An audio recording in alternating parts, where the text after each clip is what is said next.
ಹರೇ ಕೃಷ್ಣ. ಶ್ಲೋಕ ಕಾಣ್ತಾ ಇದೆಯಾ? ಹರೇ ಕೃಷ್ಣ. ಕಾಣಿಸ್ತಾ ಇದೆ ಮಾತಾಜಿ. ಹರೇ ಕೃಷ್ಣ. ಹರೇ ಕೃಷ್ಣ. ಹರೇ ಹರೇ ಕೃಷ್ಣ. ಹರೇ ಕೃಷ್ಣ. ಎಲ್ಲರಿಗೂ ಸ್ವಾಗತ. ಹರೇ ಕೃಷ್ಣ. ಓಂ ನಮೋ ಭಗವತೆ ವಾಸುದೇವಾಯ. ಓಂ ನಮೋ ಭಗವತೆ ವಾಸುದೇವಾಯ. ಓಂ ನಮೋ ಭಗವತೆ ವಾಸುದೇವಾಯ. ಓಂ ನಮೋ ಭಗವತೆ ವಾಸುದೇವಾಯ. ಓಂ ನಮೋ ಭಗವತೆ ವಾಸುದೇವಾಯ.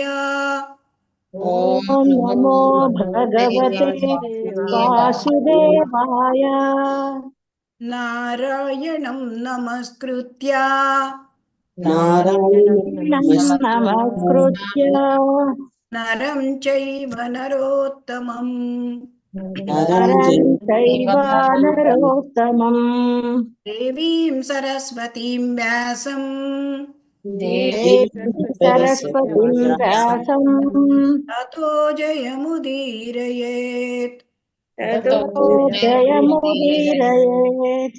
ನಷ್ಟಪ್ರಾಯೇಷು ಅಭದ್ರೇಷು ನಷ್ಟಪ್ರಾಯೇಷು ಅಭದ್ರೇಷು ನಿತ್ಯಂ ಭಾಗವತ ಸೇವಯಾ. ನಿತ್ಯಂ ಭಾಗವತ ಸೇವಯಾ. ಭಗವತಿ ಉತ್ತಮ ಶ್ಲೋಕೆ ಭಗವತಿ ಉತ್ತಮ ಶ್ಲೋಕೆ ಭಕ್ತಿರ್ಭವತಿ ನೈಷ್ಟಿಕೀ. ಭಕ್ತಿರ್ಭವತಿ ನೈಷ್ಠಿಕೀ. ಕೃಷ್ಣಾಯ ವಾಸುದೇವಾಯ ಕೃಷ್ಣಾಯ ವಾಸುದೇವಾಯ ದೇವಕೀ ನಂದನಾಯ ಚ ದೇವಕೀ ನಂದನಾಯ ಚ ನಂದಗೋಪಾಕುಮಾರಾಯ ನಂದಗೋಪಕುಮಾರಾಯ ಗೋವಿಂದಾಯ ನಮೋ ನಮಃ. ಗೋವಿಂದಾಯ ನಮೋ ನಮಃ. ಕೃಷ್ಣಾಯ ವಾಸುದೇವಾಯ ಕೃಷ್ಣಾಯ ವಾಸುದೇವಾಯ ದೇವಕೀ ನಂದನಾಯ ಚ ದೇವಕೀ ನಂದನಾಯ ಚ ನಂದಗೋಪಾಕುಮಾರಾಯ ನಂದಗೋಪಕುಮಾರಾಯ ಗೋವಿಂದಾಯ ನಮೋ ನಮಃ. ಗೋವಿಂದಾಯ ನಮೋ ನಮಃ. ಹರೇ ಕೃಷ್ಣ. ಹರೇ ಕೃಷ್ಣ. ಹರೇ ಕೃಷ್ಣ. ಎಲ್ಲರಿಗೂ ಸ್ವಾಗತ. ಶ್ರೀಮದ್ ಭಾಗವತಂ ಸ್ಕಂದ 4 ಅಧ್ಯಾಯ 2 ಶ್ಲೋಕ 31. ಏಷ ಏವ ಹಿ ಲೋಕಾನಾಂ ಏಷ ಏವ ಹಿ ಲೋಕಾನಾಂ ಶಿವಃ ಪಂಥಃ ಸನಾತನಃ ಶಿವಃ ಪಂಥಃ ಸನಾತನಃ ಯಂ ಪೂರ್ವೇ ಚ ಅನುಸಂತಸ್ತು ಯಂ ಪೂರ್ವೇ ಚ ಅನುಸಂತಸ್ತು ಯತ್ ಪ್ರಮಾಣಂ ಜನಾರ್ದನಃ ಯತ್ ಪ್ರಮಾಣಂ ಜನಾರ್ದನ ಏಷ ಏವ ಹಿ ಲೋಕಾನಾಂ ಏಷ ಏವ ಹಿ ಲೋಕಾನಾಂ ಶಿವಃ ಪಂಥಃ ಸನಾತನಃ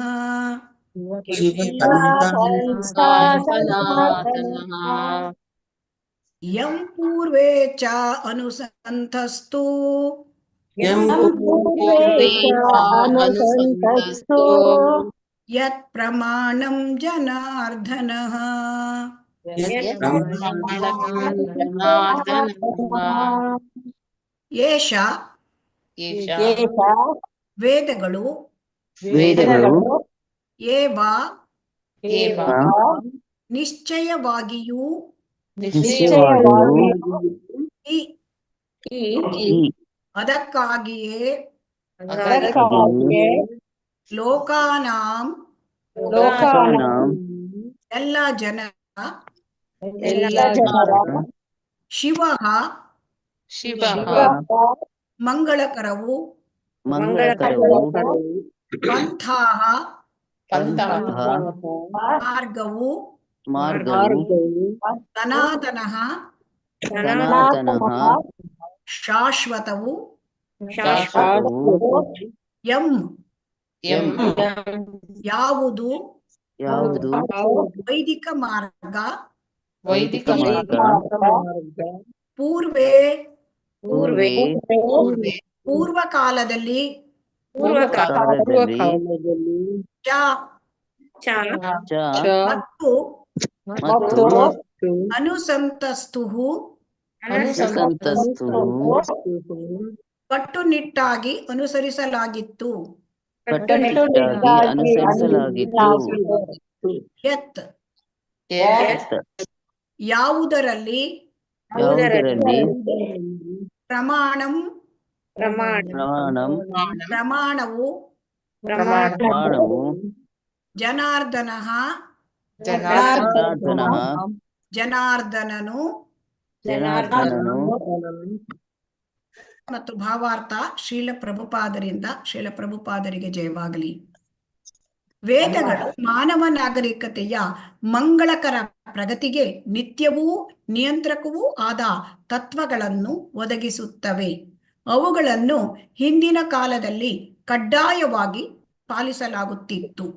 ದೇವೋತ್ತಮ ಪರಮ ಪುರುಷನೇ ಈ ತತ್ವದ ಬಲವಾದ ಪ್ರಮಾಣವಾಗಿದ್ದಾನೆ.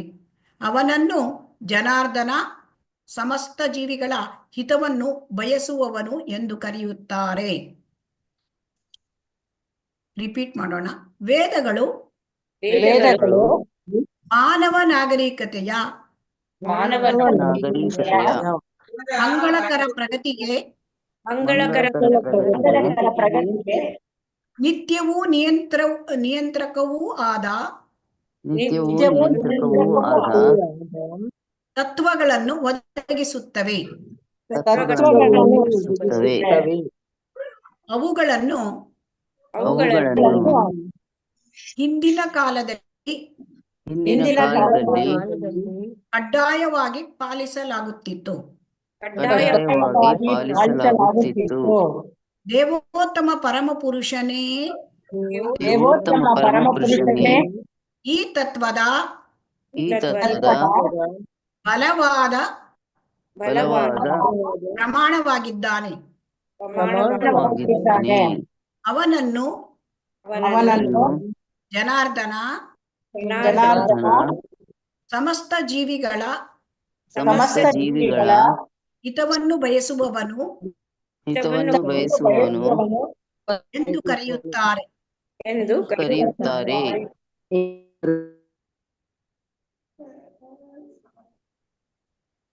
ಹರೇ ಕೃಷ್ಣ. ಇವತ್ತು ಯಾರಿಗೆ ಓದುವುದು? ಹರೇ ಕೃಷ್ಣ. ಮಂಗಳ ಮಾತಾಜಿ. ನಾನು ಮಾತಾಜಿ ಗಾಯತ್ರಿ. ಹರೇ ಕೃಷ್ಣ ಮಾತಾಜಿ. ನಾನು ಅಮೃತ ಮಾತಾಜಿ ಅಲ್ವಾ? ಹರೇ ಕೃಷ್ಣ. ಹರೇ ಕೃಷ್ಣ ಮಾತಾಜಿ. ವಿ ಸಿಗ್ಲಿಲ್ಲ ಮಾತಾಜಿ. ವಿ ಸಿಗ್ಲಿಲ್ವಾ? ಇಲ್ಲ. ನೀವು ಕ್ಲಾಸಿಗೆ ಬರ್ಲಿಲ್ವಾ ಅವತ್ತು ಪ್ರಭುಜಿ ಇದ್ದಾಗ? ಅವಾಗ ಬರ್ಲಿಲ್ಲ. ಅವಾಗ ಯಾರಿಗ್ ಚಾನ್ಸ್ ಸಿಕ್ಕಿಲ್ಲ, ನನಗೂ ಚಾನ್ಸ್ ಸಿಕ್ಲಿಲ್ಲ ಆ ಟೈಮ್. ನಂತರ ಶುರುವಾಯ್ತು. ಅಲ್ಲ, ನೀವು ಅವರಿಗೆ ಕರೆದಾಗ, ಪ್ರಭುಜಿ ಕ್ಲಾಸಲ್ಲಿ ಕರೆದಾಗ ಇರ್ಲಿಲ್ವಾ? ಇಲ್ಲ ಅವ್ರು ಕರೀಲಿಲ್ಲ ಅಂತ, ಚಾನ್ಸ್ ಸಿಗ್ಲಿಲ್ಲ ಅಂತ. ನೀವು ಇರ್ಲಿಲ್ಲ ಅಂತ ಕಾಣುತ್ತೆ ಅಲ್ವಾ? ಇರ್ದಿದ್ದವರಿಗೆ ಬರೋದಿಲ್ಲ ಚಾನ್ಸ್. ಆಗ್ಲಿ, ಓದಿ ನೀವು ವರದ ಹೆಗಡೆ. ಹರೇ ಕೃಷ್ಣ. ಧನ್ಯವಾದಗಳು. ಹರೇ ಕೃಷ್ಣ ಮಾತಾಜಿ. ಭಾವಾರ್ಥ ತುಂಬಾ ದೊಡ್ಡದಿದೆ. ಹರೇ ಕೃಷ್ಣ. ಸರಿ ಮಾತಾಜಿ. ಭಗವದ್ಗೀತೆಯಲ್ಲಿ ದೇವೋತ್ತಮ ಪರಮ ಪುರುಷ ಕೃಷ್ಣನು ತಾನು ದೇಹಾಕೃತಿಯ ಅಪೇಕ್ಷೆ ಇಲ್ಲದೆ ಮಾತಾಜಿ ಹರೇ ಕೃಷ್ಣ. ಸ್ವಲ್ಪ ಹರಿಣಿ ಮಾತಾಜಿ ಹರೇ ಕೃಷ್ಣ. ದೇವೋತ್ತಮ ಪರಮ ಪುರುಷ ಕೃಷ್ಣನು ತಾನು ದೇಹಾಕೃತಿಯ ವಿವೇಕ್ಷೆ ಇಲ್ಲದೆ ಸಮಸ್ತ ಜೀವಕೋಟಿಗಳಿಗೆ ತಂದೆ ಎಂಬುದಾಗಿ ಹೇಳಿದ್ದಾನೆ. 84 ಲಕ್ಷದ ಜೀವ ಯೋನಿಗಳಿವೆ. ಪ್ರಭು ಕೃಷ್ಣನು ಅವರೆಲ್ಲರಿಗೂ ತಾನು ತಂದೆ ಎಂದು ಹೇಳಿಕೊಂಡಿದ್ದಾನೆ. ಎಲ್ಲ ಜೀವಿಗಳು ದೇವೋತ್ತಮ ಪರಮಪುರುಷನ ಹರೇ ಕೃಷ್ಣ ಹರೇ ವಿಭಿನ್ನಾಂಶಗಳಾದುದರಿಂದ ಕೃಷ್ಣ. ಅವರೆಲ್ಲರೂ ಪ್ರಭುವಿನ ಮಕ್ಕಳೇ ಎಂದಂತಾಯಿತು. ಈ ಭೌತ ಪ್ರಕೃತಿಯ ಮೇಲೆ ಹಿಡಿತವನ್ನು ಸಾಧಿಸಬಲ್ಲವೆಂದು ಬೀಗುತ್ತಿರುವುದರಿಂದ ಅವರ ಪ್ರಯೋಜನಕ್ಕಾಗಿ ಅವರಿಗೆ ಮಾರ್ಗದರ್ಶನ ನೀಡುವ ಸಲುವಾಗಿ ವೇದಗಳನ್ನು ಕೊಡಲಾಗಿದೆ. ಆದ್ದರಿಂದ ವೇದಗಳನ್ನು ಅಪೌರುಷೇಯ ಎಂದು ಕರೆಯಲಾಗಿದೆ. ಯಾವ ಒಬ್ಬ ಮನುಷ್ಯನಾಗಲಿ ಅಥವಾ ಪ್ರಥಮ ಜೀವಿಯಾದ ಬ್ರಹ್ಮನು ಸೇರಿದಂತೆ ಯಾವನೇ ದೇವತೆಯಾಗಲಿ ಅವುಗಳನ್ನು ರಚಿಸಲಿಲ್ಲ. ಬ್ರಹ್ಮನು ವೇದಗಳ ಕರ್ತೃವಾಗಲಿ ಅಥವಾ ಲೇಖಕನಾಗಲಿ ಅಲ್ಲ.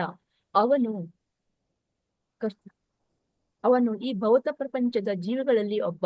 ಅವನಿಗೆ ವೇದಗಳನ್ನು ರಚಿಸುವುದಕ್ಕಾಗಲಿ ಸ್ವತಂತ್ರವಾಗಿ ಪಠಿಸುವುದಕ್ಕಾಗಲಿ ಅಧಿಕಾರವಿಲ್ಲ. ಈ ಜಗತ್ತಿನ ಪ್ರತಿಯೊಂದು ಜೀವಿಗೂ 4 ಕೊರತೆಗಳಿವೆ. ಅವನು ತಪ್ಪುಗಳನ್ನು ಮಾಡುತ್ತಾನೆ, ಒಂದನ್ನು ಇನ್ನೊಂದೆಂದು ಒಪ್ಪಿಕೊಳ್ಳುತ್ತಾನೆ, ವಂಚಿಸುತ್ತಾನೆ ಮತ್ತು ಅಸಮರ್ಪಕವಾದ ಇಂದ್ರಿಯಗಳನ್ನು ಹೊಂದಿರುತ್ತಾನೆ. ಆದ್ದರಿಂದ ಈ ಭೌತ ಜಗತ್ತಿನಲ್ಲಿರುವ ಯಾರು ವೇದಗಳನ್ನು ಬರೆಯಲಿಲ್ಲ. ಆದ್ದರಿಂದಲೇ ಅವುಗಳನ್ನು ಅಪೌರುಷೇಯ ಎಂದು ಹೇಳಲಾಗಿದೆ. ವೇದಗಳನ್ನು ಕಾಲಾನುಕ್ರಮ ಇತಿಹಾಸವನ್ನು ಹರೇ ರಚಿಸಿಕೊಂಡಿಲ್ಲ. ಕೃಷ್ಣ. ವೇದಗಳ ಇತಿಹಾಸವನ್ನು ಯಾರು ಗುರುತಿಸಿಲ್ಲ. ವೇದಗಳ ಇತಿಹಾಸವನ್ನು ಯಾರು ಗುರುತಿಸಿಲ್ಲ. ಮಾನವ ನಾಗರಿಕತೆಯ ಈ ಜಗತ್ತಿನ ಅಥವಾ ವಿಶ್ವದ ಕಾಲಾನುಕ್ರಮ ಇತಿಹಾಸವನ್ನು ರಚಿಸಿಕೊಂಡಿಲ್ಲ. 3000 ವರ್ಷಗಳಿಗೆ ಹಿಂದಿನ ವಾಸ್ತವ ಐತಿಹಾಸಿಕ ಘಟನೆಗಳ ವಿವರವನ್ನು ಅದು ದೊರಕಿಸಲಾರದು. ಆದರೆ ವೇದಗಳನ್ನು ಯಾವಾಗ ರಚಿಸಲಾಯಿತು ಎಂಬುದನ್ನು ಯಾರು ಇದುವರೆಗೂ ಗುರುತಿಸಿಲ್ಲ, ಏಕೆಂದರೆ ಅವುಗಳನ್ನು ಈ ಜಗತ್ತಿನ ಯಾವೊಬ್ಬ ಜೀವಿಯೂ ಬರೆಯಲಿಲ್ಲ. ಇತರ ಎಲ್ಲ ಜ್ಞಾನ ಶಾಖೆಗಳು ಈ ಭೌತ ಸೃಷ್ಟಿಯ ಫಲಗಳಾದ ಮನುಷ್ಯರು ದೇವತೆಗಳು ಬರೆದಂತಹವು ಅಥವಾ ಹೇಳಿದಂತಹವು. ಆದ್ದರಿಂದ ದೋಷಪೂರ್ಣವಾಗಿದೆ. ಆದರೆ ಭಗವದ್ಗೀತೆ ಈ ಭೌತ ಜಗತ್ತಿನ ಯಾವೊಬ್ಬ ಮಾನವ ಜೀವಿಯಾಗಲಿ ದೇವತೆಯಾಗಲಿ ಹೇಳಿದ್ದಲ್ಲವಾದ್ದರಿಂದ ಅಪೌರುಷೇಯ. ಅದನ್ನು ಹೇಳಿದವನು ಭಗವಾನ್ ಶ್ರೀಕೃಷ್ಣ. ಅವನು ಈ ಭೌತ ಸೃಷ್ಟಿಗೆ ಅತೀತನಾಗಿದ್ದಾನೆ. ಇದನ್ನು ರಾಮಾನುಜಾಚಾರ್ಯ, ಮಧ್ವಾಚಾರ್ಯರಂತಹ ಇತರ ಆಚಾರ್ಯರು ಹಾಗಿರಲಿ ಮಹಾಜ್ಞಾನಿಗಳಾದ ಶಂಕರಾಚಾರ್ಯರಂತಹವರೇ ಒಪ್ಪಿಕೊಂಡಿದ್ದಾರೆ. ನಾರಾಯಣ ಮತ್ತು ಕೃಷ್ಣರು ಅಲೌಕಿಕರು ಎಂದು ಶಂಕರಾಚಾರ್ಯರು ಒಪ್ಪಿಕೊಳ್ಳುತ್ತಾರೆ. ಭಗವದ್ಗೀತೆಯಲ್ಲೂ ಪ್ರಭು ಕೃಷ್ಣನು ಅಹಂ ಸರ್ವಸ್ಯ ಪ್ರಭವೋ ಮತ್ತಃ ಸರ್ವಂ ಪ್ರವರ್ತತೆ, ಎಲ್ಲದರ ಮೂಲ ನಾನು, ಎಲ್ಲವೂ ನನ್ನಿಂದ ಹುಟ್ಟಿ ಬರುತ್ತವೆ ಎಂದು ಘೋಷಿಸಿದ್ದಾನೆ. ಬ್ರಹ್ಮ, ಶಿವ ಮೊದಲಾದ ಸಮಸ್ತ ದೇವತೆಗಳು ಕೂಡಿದ ಈ ಭೌತ ವಿಶ್ವವನ್ನು ಅವನು ಸೃಷ್ಟಿಸಿದ್ದಾನೆ. ಎಲ್ಲವೂ ಅವನಿಂದ ಒಡಮೂಡಿವೆ. ಎಲ್ಲ ವೇದಗಳ ಉದ್ದೇಶವೇ ಅವನನ್ನು ಅರ್ಥ ಮಾಡಿಕೊಳ್ಳುವುದು. ವೇದಶ್ಯ ಸರ್ವೈರಹಮೇವ ವೇದ್ಯ. ಅವನೇ ಮೂಲ ವೇದವಿದ್ ಅಥವಾ ವೇದಗಳನ್ನು ತಿಳಿದವನು ಮತ್ತು ವೇದವನ್ನು ಸಂಕಲಿಸಿದವನು. ವೇದಾಂತವನ್ನು ಸಂಕಲಿಸಿದವನು ಅದನ್ನು ಮಾಡಿದವನು ಬ್ರಹ್ಮನಲ್ಲ. ಶ್ರೀಮದ್ ಭಾಗವತದ ಪ್ರಾರಂಭದಲ್ಲಿ ತೇನೇ ಬ್ರಹ್ಮ ರಥ ಎಂದಿದೆ. ಪರಮ ಸತ್ಯನು ದೇವೋತ್ತಮ ಪರಮಪುರುಷನು ಬ್ರಹ್ಮನಿಗೆ ತನ್ನ ಹೃದಯದ ಮೂಲಕ ವೇದಗಳನ್ನು ಉಪದೇಶಿಸಿದನು. ಆದ್ದರಿಂದ ವೈದಿಕ ಜ್ಞಾನವು ದೋಷ ವಿಮುಕ್ತವಾದುದು, ಭ್ರಮರಹಿತವಾದುದು, ವಂಚನೆಯಾಗಲಿ ಅಸಮರ್ಪಕತೆಯಾಗಲಿ ಇಲ್ಲದುದು ಎನ್ನುವುದಕ್ಕೆ ಸಾಕ್ಷಿ. ಅದನ್ನು ಹೇಳಿದವನು ದೇವೋತ್ತಮ ಪರಮಪುರುಷ ಜನಾರ್ದನ ಎನ್ನುವುದು. ಇದನ್ನು ಬ್ರಹ್ಮನಿಂದ ಮೊದಲುಗೊಂಡು ಅನಾದಿ ಕಾಲದಿಂದಲೂ ನಂಬಲಾಗಿದೆ. ವೈದಿಕ ಧರ್ಮವನ್ನು ಅಥವಾ ವೇದಗಳು ಹೇಳುವ ತತ್ವಗಳನ್ನು ಅನಾದಿ ಕಾಲದಿಂದಲೂ ಭಾರತದ ಅತ್ಯಂತ ಸಂಸ್ಕೃತ ಜನವರ್ಗವು ಪಾಲಿಸಿಕೊಂಡು ಬರುತ್ತಿದೆ. ವೈದಿಕ ಧರ್ಮದ ಇತಿಹಾಸವನ್ನು ಯಾರು ಗುರುತಿಸಲು ಸಾಧ್ಯವಾಗಿಲ್ಲ. ಆದ್ದರಿಂದ ಅದು ಸನಾತನ. ವೇದಗಳನ್ನು ಯಾವುದೇ ರೀತಿಯಲ್ಲಿ ನಿಂದಿಸಿದರೂ ಅದು ನಾಸ್ತಿಕತೆ ಎಂದು ಪರಿಗಣಿಸಲಾಗುತ್ತದೆ. ವೇದಗಳನ್ನು ಒಂದು ಸೇತುವೆ ಎಂದು ವರ್ಣಿಸಲಾಗಿದೆ. ವ್ಯಕ್ತಿಯು ಆಧ್ಯಾತ್ಮಿಕ ಅಸ್ತಿತ್ವವನ್ನು ಸಾಧಿಸಬೇಕಾದರೆ ಅವಿದ್ಯೆಯ ಸಾಗರವನ್ನು ದಾಟಬೇಕು. ಅಂತಹ ಮಹಾಸಾಗರವನ್ನು ದಾಟಲು ವೇದಗಳೇ ಸೇತುವೆ. ಗುಣ ಹಾಗೂ ಕಾರ್ಯ ಸಾಮರ್ಥ್ಯದ ಆಧಾರದಿಂದ ಮಾನವ ಜನಾಂಗವನ್ನು 4 ವರ್ಗಗಳಾಗಿ ಹೇಗೆ ವಿಭಾಗಿಸಬಹುದು ಎಂಬುದನ್ನು ವೇದಗಳು ವರ್ಣಿಸುತ್ತವೆ. ಇದು ಅತ್ಯಂತ ವೈಜ್ಞಾನಿಕವಾದ ವಿಭಜನೆ ಹಾಗೂ ಇದು ಕೂಡ ಸನಾತನವಾದದ್ದು, ಏಕೆಂದರೆ ಯಾರು ಅದರ ಇತಿಹಾಸವನ್ನು ಗುರುತಿಸಲಾರರು ಮತ್ತು ಅದಕ್ಕೆ ವಿನಾಶವಿಲ್ಲ. ವರ್ಣ ಮತ್ತು ಆಶ್ರಮ ಒಪ್ಪಲಿ ಬಿಡಲಿ, ಸಮಾಜದಲ್ಲಿ ಬುದ್ಧಿಜೀವಿ ವರ್ಗ ಮಾತಾಜಿ ಒಂದು ಲೈನ್ ಬಿಟ್ಟಿದ್ದೀರಿ. ವರ್ಣ ಮತ್ತು ಆಶ್ರಮ ವ್ಯವಸ್ಥೆಯನ್ನು ಯಾರು ತಡೆಗಟ್ಟಲಾರರು. ಉದಾಹರಣೆಗೆ ಬ್ರಾಹ್ಮಣ ಎಂಬ ಹೆಸರನ್ನು ಒಪ್ಪಲೇ ಬಿಡಲಿ, ಸಮಾಜದಲ್ಲಿ ಬುದ್ಧಿಜೀವಿ ವರ್ಗ ಎನ್ನಿಸಿಕೊಳ್ಳುವ ಆಧ್ಯಾತ್ಮಿಕ ಸಂಪಾದನೆ, ತತ್ವದರ್ಶನ ಇವುಗಳಲ್ಲಿ ಆಸಕ್ತಿಯುಳ್ಳ ಒಂದು ವರ್ಗವಂತೂ ಇದ್ದೇ ಇರುತ್ತದೆ. ಹಾಗೆ ಆಡಳಿತದಲ್ಲಿ ಇತರರನ್ನು ಆಳುವುದರಲ್ಲಿ ಆಸಕ್ತಿಯುಳ್ಳ ವರ್ಗದ ಜನರೇ ಬೇರೆ ಇದ್ದಾರೆ. ವೈದಿಕ ವ್ಯವಸ್ಥೆಯಲ್ಲಿ ಹೀಗೆ ಯುದ್ಧಾಸಕ್ತಿ ಇರುವ ಜನರನ್ನು ಕ್ಷತ್ರಿಯರು ಎಂದು ಕರೆಯುತ್ತಿದ್ದರು. ಅದೇ ರೀತಿಯಲ್ಲಿ ಜಗತ್ತಿನ ಎಲ್ಲ ಕಡೆಯೂ ಆರ್ಥಿಕ ಅಭಿವೃದ್ಧಿ, ವ್ಯವಹಾರ, ಕೈಗಾರಿಕೆ, ಹಣ ಮಾಡುವಿಕೆಗಳಲ್ಲಿ ಆಸಕ್ತಿ ಇರುವ ಜನರಿದ್ದೇ ಇರುತ್ತಾರೆ. ಅವರನ್ನು ವೈಶ್ಯರೆಂದು ಕರೆಯಲಾಗಿದೆ. ಇನ್ನೊಂದು ವರ್ಗದ ಜನರಿದ್ದಾರೆ. ಅವರು ಬುದ್ಧಿವಂತರಲ್ಲ, ಯುದ್ಧಾಸಕ್ತರಲ್ಲ, ಆರ್ಥಿಕಾಭಿವೃದ್ಧಿಗೆ ತಕ್ಕ ಸಾಮರ್ಥ್ಯ ಉಳ್ಳವರಲ್ಲ. ಅವರು ಇತರರಿಗೆ ಸೇವೆ ಸಲ್ಲಿಸಬಲ್ಲರು ಅಷ್ಟೇ. ಅವರನ್ನು ಶೂದ್ರರು ಅಥವಾ ಶ್ರಮಿಕ ವರ್ಗ ಎಂದು ಕರೆಯಲಾಗಿದೆ. ಈ ವ್ಯವಸ್ಥೆಯು ಸನಾತನವಾದದ್ದು, ಅನಾದಿ ಕಾಲದಿಂದ ಬಂದಿದೆ, ಅದೇ ರೀತಿಯಲ್ಲಿ ಮುಂದುವರಿಯುತ್ತದೆ. ಅದನ್ನು ತಡೆಯುವ ಯಾವುದೇ ಶಕ್ತಿಯು ಈ ಜಗತ್ತಿನಲ್ಲಿ ಇಲ್ಲ.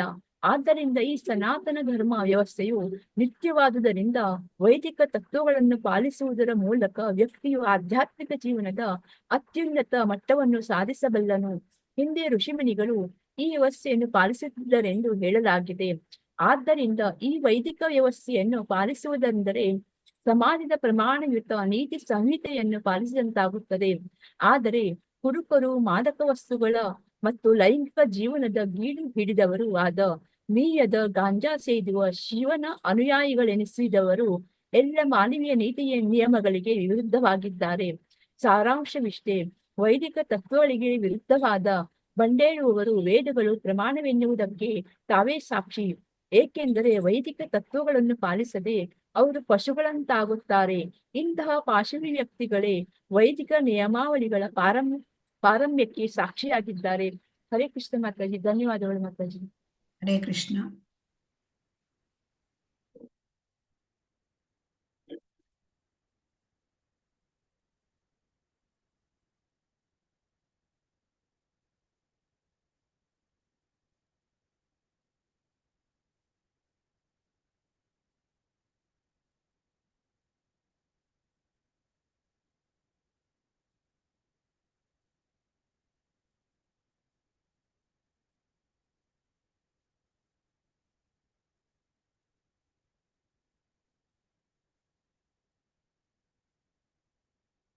ಹರೇ ಕೃಷ್ಣ.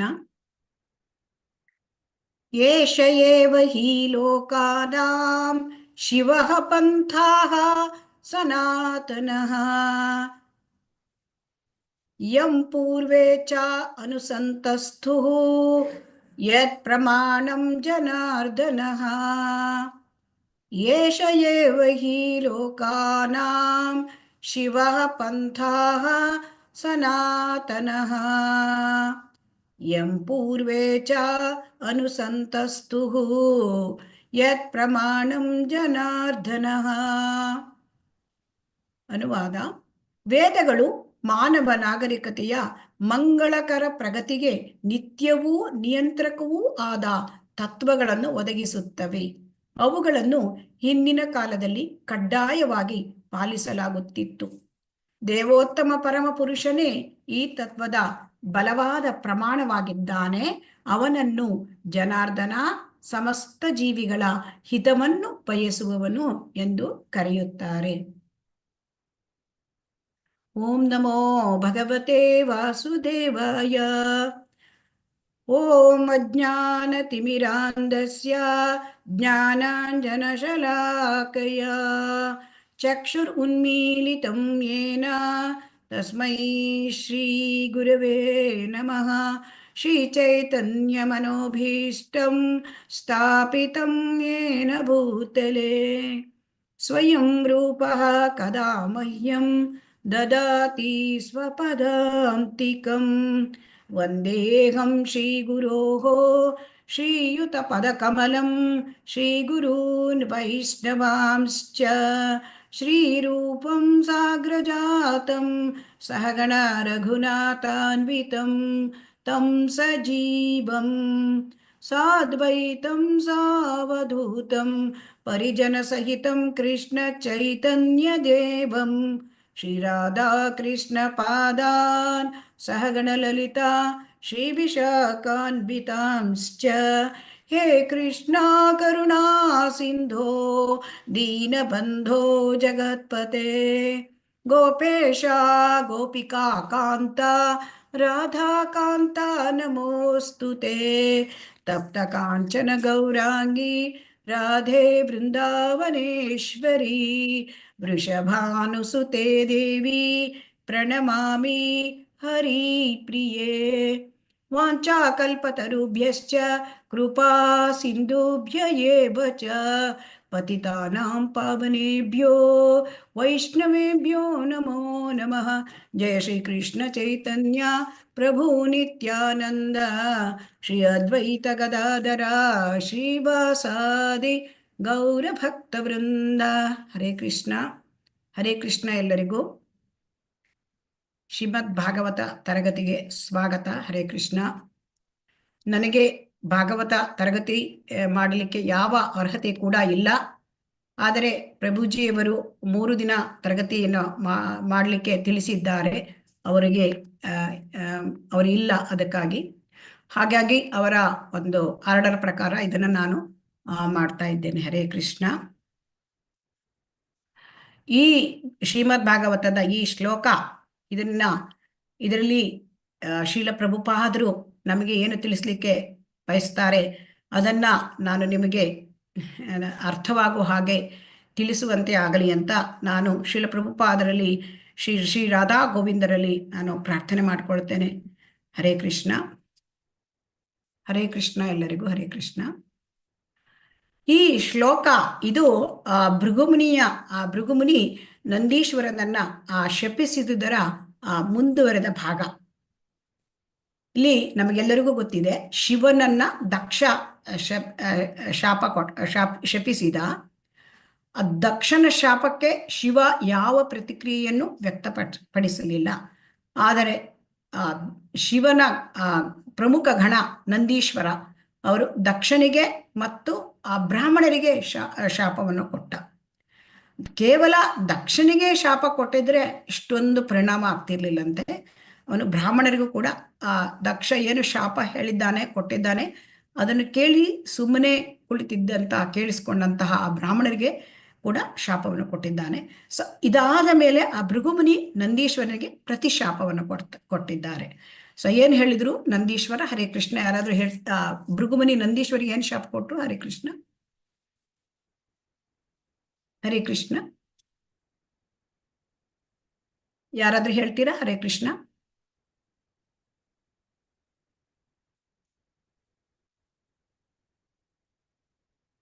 ಹರೇ ಕೃಷ್ಣ. ಅಂದ್ರೆ ಅವರು ನಾಸ್ತಿಕ ಸಿದ್ಧಾಂತಕ್ಕೆ ಶರಣಾಗ್ಬಿಟ್ಟಿದ್ದಾರೆ ಅಂತ ಹೇಳ್ತಾರೆ. ವೇದಗಳು ಏನ್ ಹೇಳಕ್ಕೆ ಬರ್ಬಾರ್ದು ಅಂತಂದು ಶಾಪ ಕೊಟ್ಟಿದ್ದಾರೆ ಭೃಗುಮುನಿ ಋಷಿ. ಸೊ ಬ್ರಾಹ್ಮಣ ಋಷಿ. ಸೊ ಅವ್ರು ಏನ್ ಹೇಳಿದ್ರು, ನೀನು ವೇದಗಳನ್ನ ಮತ್ತು ವೇದ ತತ್ವಗಳನ್ನ ಪಾಲಿಸುವ ಬ್ರಾಹ್ಮಣರನ್ನು ನಿಂದಿಸಿದ್ದೀಯಾ. ಸೊ ಹಾಗಾಗಿ ನೀನು ನಾಸ್ತಿಕ ಸಿದ್ಧಾಂತಕ್ಕೆ ನೀನು ಶರಣಾಗ್ಬಿಟ್ಟಿದ್ದೀಯಾ. ಸೊ ಈಗ ಶಿವನನ್ನ ಯಾರು ಫಾಲೋ ಮಾಡ್ತಾರೆ ಅವರು ನಾಸ್ತಿಕತೆಯನ್ನ ಅವಲಂಬಿಸಿರ್ತಾರೆ. ಮತ್ತೆ ಆದ್ದರಿಂದ ಭ್ರಷ್ಟರಾಗಿದ್ದಾರೆ. ಈಗಾಗಲೇ ನೀವು ನಾಸ್ತಿಕತೆಯನ್ನ ಅವಲಂಬಿಸಿದ್ದೀರಿ, ಸೊ ಹಾಗಾಗಿ ನೀವು ಭ್ರಷ್ಟರಾಗಿರುವಿರಿ ಅಂತ ಹೇಳಿದ್ರು ಭೃಗುಮುನಿಗಳು. ಸೊ ಹಾಗಾಗಿ ಇಲ್ಲಿ ನಮಗೆ ಶುಕದೇವ ಗೋಸ್ವಾಮಿ ವೇದಗಳ ಬಗ್ಗೆ ಹೇಳ್ತಾ ಇದ್ದಾರೆ ಈ ಶ್ಲೋಕದಲ್ಲಿ. ಮತ್ತೆ ಅದನ್ನ ಶ್ರೀಲ ಪ್ರಭುಪಾದರು ಈ ವೇದಗಳ ಅವಶ್ಯಕತೆ ಏನು, ಇವುಗಳ ಮೂಲ ಉದ್ದೇಶ ಏನು, ಇದನ್ನ ತುಂಬಾ ವಿವರವಾಗಿ ಭಾವಾರ್ಥದಲ್ಲಿ ತಿಳಿಸಿದ್ದಾರೆ. ಸೊ ವೇದಗಳು ಯಾವ ರೀತಿ ನಮಗೆ ಬಹಳ ಮುಖ್ಯವಾದದಂತ ನಾವು ಈ ಶ್ರೀಲ ಪ್ರಭುಪಾದರಿಂದ ತುಂಬಾ ಚೆನ್ನಾಗಿ ನಾವಿಲ್ಲಿ ಭಾವಾರ್ಥ ತಿಳ್ಕೋಬಹುದು. ಭಗವದ್ಗೀತೆಯಲ್ಲಿ ಭಗವಂತ ಹೇಳ್ತಾನೆ, ನಾನು ಸಮಸ್ತ ಜೀವಕೋಟಿಗಳ ತಂದೆ. ಯಾವ ಶ್ಲೋಕ ಅದು? ಹರೇ ಕೃಷ್ಣ. ಹರೇ ಕೃಷ್ಣ. ಮಮೈ ವಂಶೋ ಜೀವಲೋಕೆ ಜೀವಭೂತ ಸನಾತನ. ಮತ್ತೆ ಎಲ್ಲಾದ್ರೂ ಹೇಳಿದಾರ ಹರೇ ಕೃಷ್ಣ ಭಗವದ್ಗೀತೆಯಲ್ಲಿ?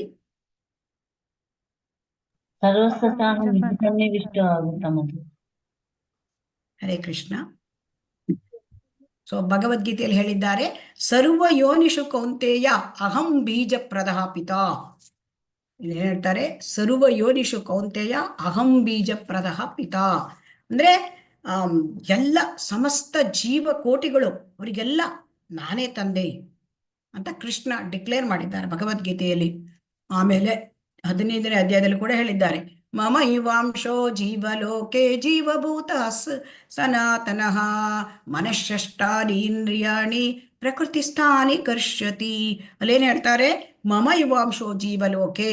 ಅಂದ್ರೆ ಈ ಎಲ್ಲ ನನ್ನ ಈ ಎಲ್ಲ ಜೀವಲೋಕಗಳು 84 ಲಕ್ಷ ಜೀವ ಯೋನಿಗಳಿವೆ. ಅವ್ರು ಎಲ್ಲರೂ ಕೂಡ ಮಮಯುವ ಅಂಶ, ನನ್ನ ಅಂಶ, ಅವರೆಲ್ಲರೂ ಕೂಡ ನನ್ನ ಮಕ್ಕಳು ಅಂತ ಹೇಳ್ತಾರೆ ಭಗವಂತ. ಸೊ ಹಾಗಾಗಿ ಇಲ್ಲೇನಾಗಿದೆ, ಎಲ್ಲರಿಗೂ ಕೂಡ 84 ಲಕ್ಷ ಜೀವ ಯೋನಿಗಳಿವೆ. ಅವರೆಲ್ಲರಿಗೂ ಕೂಡ ಪರಮ ತಂದೆ ಕೃಷ್ಣ. ಸೊ ಇದೆಲ್ಲ ನಮಗೆ ಗೊತ್ತಿದೆ. ಆದರೆ ಏನಾಗಿದೆ, ಇಲ್ಲಿ ಭೌತ ಪ್ರಕೃತಿಯ ಮೇಲೆ ಈಗ ಬದ್ಧಾತ್ಮರು ಈ ಭೌತ ಪ್ರಕೃತಿಗೆ ಬಂದ ಮೇಲೆ ಏನ್ ಮಾಡ್ತಾ ಇದ್ದೇವೆ? ಸೊ ಒಡೆತನದ ಭಾವನೆ, ಅದನ್ನ ಎಲ್ಲಿ ಕಣ್ಣಿಗೆ ಕಂಡಿದ್ದು ಎಲ್ಲವೂ ಕೂಡ ನನಗೆ ಬೇಕು, ನಾನು ಅದರ ಒಡೆಯಾಗಬೇಕು, ಈ ಭಾವನೆ ಮತ್ತೆ ಇಂದ್ರಿಯ ಭೋಗ. ಸೊ ಇದನ್ನ ಬದ್ಧಾತ್ಮ ಬಯಸ್ತಾನೆ. ಸೊ ಹೀಗಾಗಿರೋದ್ರಿಂದ ಅವನು ಎಲ್ಲೇನಾಗತ್ತೆ, ಕರ್ಮ ಬಂಧನದಲ್ಲಿ ಸಿಲುಕಿಕೊಳ್ತಾನೆ. ಸೊ ಹಾಗಾಗಿ ಭಗವಂತ ಎಲ್ಲರ ಪರಮ ತಂದೆಯಾದವರು ಏನ್ ಮಾಡ್ತಾರೆ? ಹರೇ ಕೃಷ್ಣ, ತಂದೆಯಾದವರ ಕರ್ತವ್ಯ ಏನು? ಹರೇ ಕೃಷ್ಣ.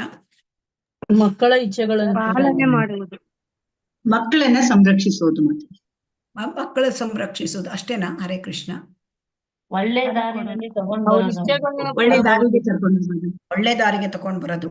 ಸೊ ಅಂದ್ರೆ ಬೇಜವಾಬ್ದಾರಿ ಮತ್ತೆ ಹಾದಿ ತಪ್ಪಿದ ಮಕ್ಕಳಿಗೆ ಅವರು ತುಂಬಾ ತಂದೆ ತಾಯಿಗೆ ಕಾಳಜಿ ಇರುತ್ತೋ ಇಲ್ವೋ? ಹೌದು ಮಾತ್ರ.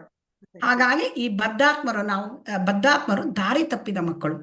ಸೊ ಹಾಗಾಗಿ ಈ ದಾರಿ ತಪ್ಪಿದ ಮಕ್ಕಳಿಗೆ ಭಗವಂತನಿಗೆ ಅಪಾರ ಕರುಣೆ, ತನ್ನ ಮಕ್ಕಳು. ಸೊ ಹಾಗಾಗಿ ಅವರನ್ನ ನಾವು ನಾನು ದಾರಿಗೆ ತರಬೇಕು ಅಂತ ಅವರು ಏನ್ ಮಾಡ್ತಾರೆ? ಸೊ ಈ ಒಂದು ವೇದಗಳನ್ನ ಅವರು ಕೊಡ್ತಾರೆ. ಸೊ ಹಾಗಾಗಿ ಆ ದಾರಿ ತಪ್ಪಿದ ಆ ಬದ್ಧಾತ್ಮರಿಗೆ ಅವರಿಗೆ ಮಾರ್ಗದರ್ಶನ ಬೇಕು ಅಲ್ವಾ? ಮಾರ್ಗದರ್ಶನ ನಮ್ಮನ್ನು ಸುಮ್ಮನೆ ಬಿಡ್ಲಿಲ್ಲ. ಬದ್ಧಾತ್ಮರು ಬಂದಿದ್ದಾರೆ ಭೌತಿಕ ಪ್ರಪಂಚಕ್ಕೆ, ಅವರಷ್ಟಕ್ಕೆ ಅವ್ರನ್ನ ಬಿಡ್ಲಿಕ್ಕೆ ಪರಮ ತಂದೆ ಕೃಷ್ಣ ಬಿಡಲಿಲ್ಲ. ಅವ್ರು ನಮಗೇನ್ ಮಾಡ್ತಾರೆ? ಭಗವಂತ ನಮ್ಮ ದಾರಿ ತರ್ಲಿಕ್ಕಾಗಿ ಬದ್ಧಾತ್ಮರನ್ನ ವೇದಗಳನ್ನು ಕೊಟ್ಟು, ಆಮೇಲೆ ಗುರುಗಳನ್ನು ಕೊಟ್ಟು, ಸಾಧುಗಳನ್ನು ಕಳಿಸ್ತಾನೆ. ಸೊ ಶಾಸ್ತ್ರಗಳು, ವೇದಗಳು, ಉಳಿದ ಶಾಸ್ತ್ರಗಳು, ವೈದಿಕ ಧರ್ಮಗ್ರಂಥಗಳು, ಆಮೇಲೆ ತಾನೇ ಸ್ವತಃ ಬಂದು ಭೂಮಿಗೆ ಬಂದು ಅವನು ಶ್ರೀಮದ್ ಭಗವದ್ಗೀತೆಯನ್ನು ಕೂಡ ಉಪದೇಶ ಮಾಡ್ತಾನೆ. ಸೊ ಹಾಗಾಗಿ ಮಾರ್ಗದರ್ಶನಗಳು, ಭಗವದ್ಗೀತೆ ಕೊಡ್ತಾನೆ, ತನ್ನ ಪರೀಕ್ಷಿತ್ ಮಹಾರಾಜನ ಮೂಲಕ ಶ್ರೀಮದ್ ಭಾಗವತವನ್ನು ಕೊಡ್ತಾನೆ. ಸೊ ಹಾಗಾಗಿ ಮಾರ್ಗದರ್ಶನ. ಸೊ ಹಾಗಾಗಿ ಇಲ್ಲಿ ಮಾರ್ಗದರ್ಶನಕ್ಕಾಗಿ ನಮಗೆ ವೇದಗಳನ್ನ ಕೊಟ್ಟಿದ್ದಾನೆ. ಇಲ್ಲಿ ಏನು? ಮಾನವ ನಾಗರಿಕತೆಯ ಮಂಗಳಕರ ಪ್ರಗತಿಗೆ. ಸೊ ಇಲ್ಲಿ ಮಾನವ ನಾಗರಿಕತೆಗೆ ಇಲ್ಲಿ ತುಂಬಾ ಚೆನ್ನಾಗಿ ಮಂಗಳಕರ ಪ್ರಗತಿ ಅಂತ ಹೇಳಿದ್ದಾರೆ. ಮಾನವ ನಾಗರಿಕತೆ ಈಗ ಪ್ರಗತಿ ಹೊಂದುತ್ತಾ ಇದೆ, ಆದರೆ ಅದು ಮಂಗಳಕರ ಪ್ರಗತಿಗಾಗಿ ಬೇಕು. ಈ ಭೌತಿಕ ಪ್ರಗತಿ ಅದು ಅಮಂಗಲಕರ ಅಂತ ಅರ್ಥ ಮಾಡ್ಕೊಳ್ಬೇಕು ಇಲ್ಲಿ. ಸೊ ಮಂಗಳಕರ ಪ್ರಗತಿ ಯಾವುದು? ಹರೇ ಕೃಷ್ಣ, ಯಾರಾದ್ರೂ ಹೇಳ್ತೀರಾ? ಮಾನವ ನಾಗರಿಕತೆಯ ಮಂಗಳಕರ ಪ್ರಗತಿ ಏನು? ಭಗವಂತನ ಸೇವೆ ಮಾಡೋದು, ಭಕ್ತಿಯಲ್ಲಿ, ಆಧ್ಯಾತ್ಮಿಕ ಭಕ್ತಿಯಲ್ಲಿ ಉನ್ನತ ಸ್ಥಿತಿಗೆ ಹೋಗೋದು. ಹರೇ ಕೃಷ್ಣ. ಮತ್ತೆ ಯಾರಾದ್ರೂ ಹೇಳ್ತೀರಾ? ಹರೇ ಕೃಷ್ಣ. ಕೃಷ್ಣ ಪ್ರಜ್ಞೆ. ಸೊ ಮಂಗಳಕರ ಪ್ರಗತಿ ಅಂತಂದ್ರೆ ನಾವು ಭಗವಂತನನ್ನು ಪಡ್ಕೊಳ್ಬೇಕು ಎಲ್ಲರೂ ಕೂಡ. ಸೊ ಮರಳಿ ದೇವೋತ್ತಮನ ಕಡೆಗೆ ಹೋಗಬೇಕು, ಅದು ಮಂಗಳಕರ ಪ್ರಗತಿ. ಸೊ ಅದಕ್ಕೆ ಬೇಕಾಗಿದ್ದುದು ನಿತ್ಯವೂ ನಿಯಂತ್ರಕವೂ ಆದ ತತ್ವಗಳು. ನಿತ್ಯವೂ ಅಂದ್ರೆ ಶಾಶ್ವತವಾದದ್ದು, ಅದು ನಿತ್ಯವೂ ನಿಯಂತ್ರಕ ತತ್ವಗಳು. ಈಗ ಮನುಷ್ಯರು ಅಮಂಗಲಕರ ಪ್ರಗತಿ ಹೋಗಬಾರ್ದು. ಮಾನವರು ಇಲ್ಲಿ ಮುಖ್ಯವಾಗಿದ್ದು ಮಾನವರಿಗಾಗಿ ವೇದಗಳು. ಯಾಕೆ ಮಾನವರಿಗಾಗಿ ವೇದಗಳು? ಮಾನವ ಜನ್ಮ ಹೇಳೋದು ಇಡೀ 84 ಲಕ್ಷ ಯೋನಿಗಳಿಗೆ, ಅದರಲ್ಲಿ ಅತ್ಯುನ್ನತವಾದ ಇದೊಂದು ಶರೀರ. ಯಾಕೆಂತಂದ್ರೆ ಈ ಮಾನವ ಶರೀರದಲ್ಲಿ ನಾವು ಆ ಭಗವಂತನನ್ನು ಪಡ್ಕೊಳ್ಳಿಕ್ಕೆ ಹೋಗ್ಬೋದು. ಬೇರೆ ಯಾವ ಶರೀರದಲ್ಲೂ ಕೂಡ ಅಷ್ಟು ಇದರಿಂದ ಆಗೋದಿಲ್ಲ. ಯಾಕೆಂದ್ರೆ ಅವರ ಪ್ರಜ್ಞೆ ತುಂಬ ಕಡಿಮೆ. ಮಾನವ ಶರೀರಕ್ಕೆ ನಮಗೆ ತುಂಬಾ ಅನುಕೂಲತೆ ಕೊಟ್ಟಿದ್ದಾನೆ ಭಗವಂತ, ದೇವೋತ್ತಮ ಪರಮಪುರುಷನ ಪಡ್ಕೊಳ್ಳಿಕ್ಕೆ. ಸೊ ಯಾಕೆಂತಂದ್ರೆ ಅಷ್ಟು ಮುಖ್ಯವಾದ ಪ್ರಜ್ಞೆ, ಈ ಎಲ್ಲ ಗುರುಗಳು, ಶಾಸ್ತ್ರ ಇದನ್ನ ಅರ್ಥ ಮಾಡ್ಕೊಳ್ಳೋದು, ಇದೆಲ್ಲ ನಮಗೆ ಕೊಟ್ಟಿದ್ದಾನೆ. ಸೊ ಹಾಗಾಗಿ ನಾವು ಮಂಗಲಕರ ದಾರಿಯಲ್ಲಿ ಹೋಗ್ಬೇಕು ಮಾನವರು. ಸೊ ಅದಕ್ಕಾಗಿ ವೇದಗಳ ನಿಯಂತ್ರಕ ತತ್ವ. ಈಗ ನಮಗೆ ವೇದಗಳ ತತ್ವ ಕೊಡದೆ ಹೋದ್ರೆ ಮಾನವನಿಗೂ ಮತ್ತು ಪ್ರಾಣಿಗಳಿಗೂ ವ್ಯತ್ಯಾಸ ಏನು? ಹರೇ ಕೃಷ್ಣ.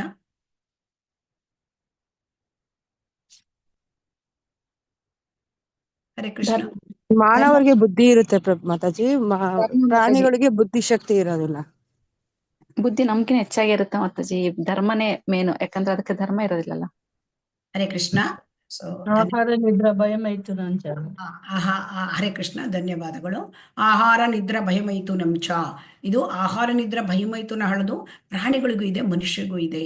ಸೊ ಪ್ರಾಣಿಗಳಿಗೆ ಮನುಷ್ಯಗಳಿಗೆ ಕೆಲವು ಪ್ರಾಣಿಗಳು ಮನುಷ್ಯರಿಗಿಂತ ಚೆನ್ನಾಗಿ ಆಹಾರ ನಿದ್ರಾ ಭಯಮೈಥುನ ಮಾಡ್ತವೆ. ಯಾಕಂದ್ರೆ ಅವ್ರದ್ದು ಆ ತರವಾದ ನಾವು ನೋಡಿದರೆ, ಕಂಪೇರ್ ಮಾಡಿದರೆ ಅವಕ್ಕೆ ಹೆಚ್ಚು ಚೆನ್ನಾಗಿ ಇದನ್ನು ಮಾಡ್ತಾರೆ. ಸೊ ಹಾಗಾಗಿ ಇಲ್ಲಿ ನಮಗೆ ಇರ್ತಕ್ಕಂಥ ವ್ಯತ್ಯಾಸ, ಪ್ರಾಣಿಗಳಿಗೆ ನಮಗೆ ಇರ್ತಕ್ಕಂಥ ವ್ಯತ್ಯಾಸ ಅಂದರೆ ಧರ್ಮ. ಸೊ ಧರ್ಮ ಮತ್ತು ಧರ್ಮ ತತ್ವಗಳನ್ನು ಪಾಲನೆ ಮಾಡಬೇಕು. ಸೊ ಅದನ್ನ ಹಿಂದೆ ಕಡ್ಡಾಯವಾಗಿ ಪಾಲನೆ ಮಾಡ್ತಾ ಇದ್ರು ಅಂತ ಹೇಳ್ತಾರೆ ಇಲ್ಲಿ ಅನುವಾದದಲ್ಲಿ. ಆದರೆ ಈಗ ಕಡ್ಡಾಯವಾಗಿ ಹಿಂದೆ ಪಾಲನೆ ಮಾಡ್ತಾ ಇದ್ರು, ಆದ್ರೆ ಈಗೇನಾಗಿದೆ, ಅದು ಆ ಕಡ್ಡಾಯ ಪಾಲನೆ ಮಾಡ್ತಾ ಇದ್ದು ಕ್ಷೀಣಿಸ್ತಾ ಇದೆ. ಸೊ ಈ ತತ್ವವನ್ನ ಕೊಟ್ಟವರು ಯಾರು? ದೇವೋತ್ತಮ ಪರಮ ಪುರುಷ. ಸೊ ಅವನೇ ಜನಾರ್ದನ ಅಂತಂದ್ರೆ ಸಮಸ್ತ ಜೀವಿಗಳ ಹಿತವನ್ನು ಬಯಸ್ತಾನೆ. ಸೊ ನಮ್ಮ ಸಮಸ್ತ ಜೀವಿಗಳ ಹಿತವನ್ನು ಬಯಸ್ತಾನೆ. ಸೊ ಹಾಗಾಗಿ ಈ ಮಾನವ ಜೀವಿಗಳಿಗೆ ಹಿತ ಬಯಸುವುದು ಅಂತಂದ್ರೆ ಅವರನ್ನು ಮಂಗಳಕರ ಪ್ರಗತಿ ದಾರಿಯಲ್ಲಿ ಹಾಕಬೇಕು. ಅದಕ್ಕಾಗಿ ಈ ವೇದಗಳು ಇರೋದು. ಹರೇ ಕೃಷ್ಣ.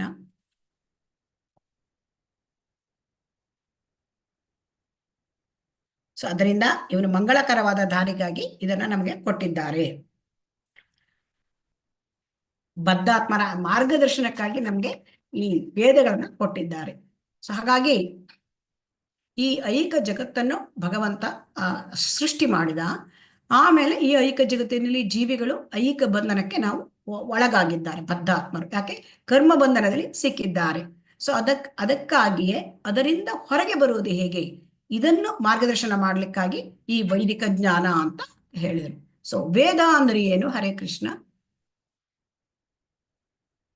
ಹರೇ ಕೃಷ್ಣ. ಜ್ಞಾನವನ್ನು ಪಡೆದುಕೊಳ್ಳೋದು. ವೇದ ಅಂದರೆ ಜ್ಞಾನ ಅಂದ್ರೆ ಅದು ಆಧ್ಯಾತ್ಮಿಕವಾದ ಜ್ಞಾನ. ಸೊ ಹಾಗಾಗಿ ಈ ವೇದವನ್ನ ಕೊಟ್ಟವರು ಜನಾರ್ದನ ಯಾಕೆ ಕೊಟ್ಟ?